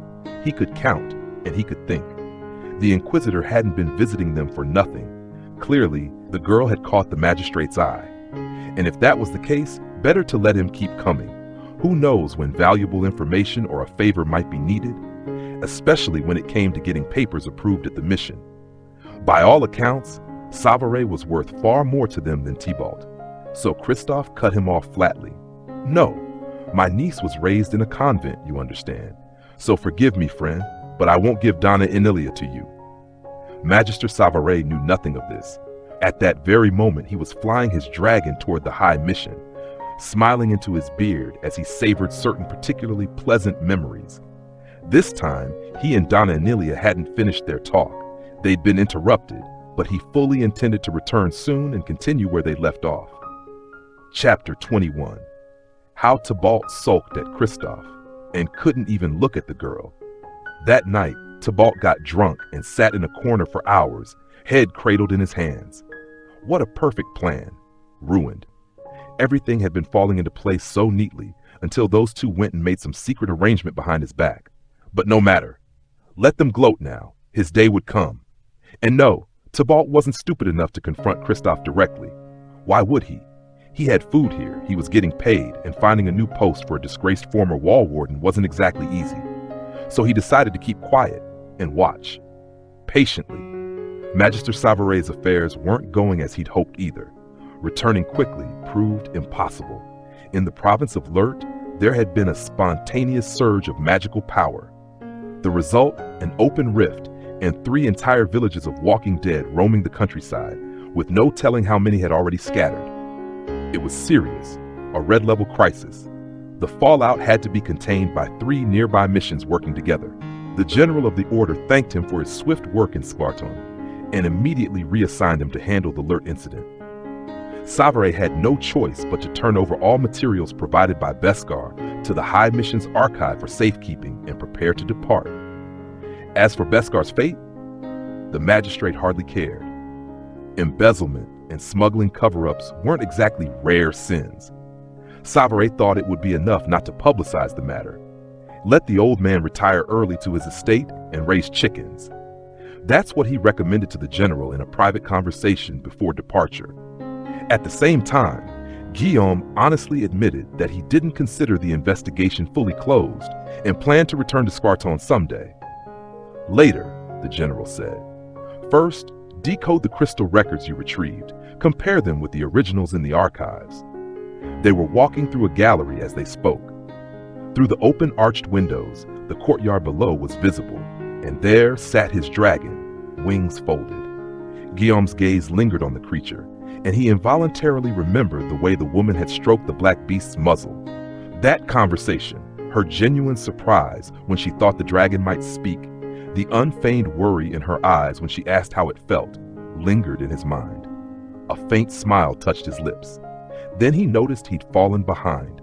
With a single stride, he caught up to the general, falling in step and listening carefully. The general glanced at him and said, open quote, the investigation will continue, but not right now. For now, you're to depart. By the way, Magister, how is your dragon? Close quote. Savaret nearly choked at the unexpected question. He hadn't mentioned the attempted poisoning of the Black in his report. "Thank you. The Black is fine," he answered crisply, in perfect military fashion. The general of the order gave him a searching look and added, open quote, "Take enough artifacts. You never know what you might suddenly need. Best to have everything on hand. And Savary, what is it?" Close quote. "Nothing. Safe travels," the general said, dismissing him. The conversation left Guillaume Savary with a strange aftertaste, a lingering sense of something unfinished. Neither yes nor no. As if he had failed to complete the assignment, which in truth he had. He still hadn't uncovered where that surge of power had vanished to. The attempt to poison the dragon remained murky as well, and other matters besides, but that concerned him alone. That same morning, Guillaume Savary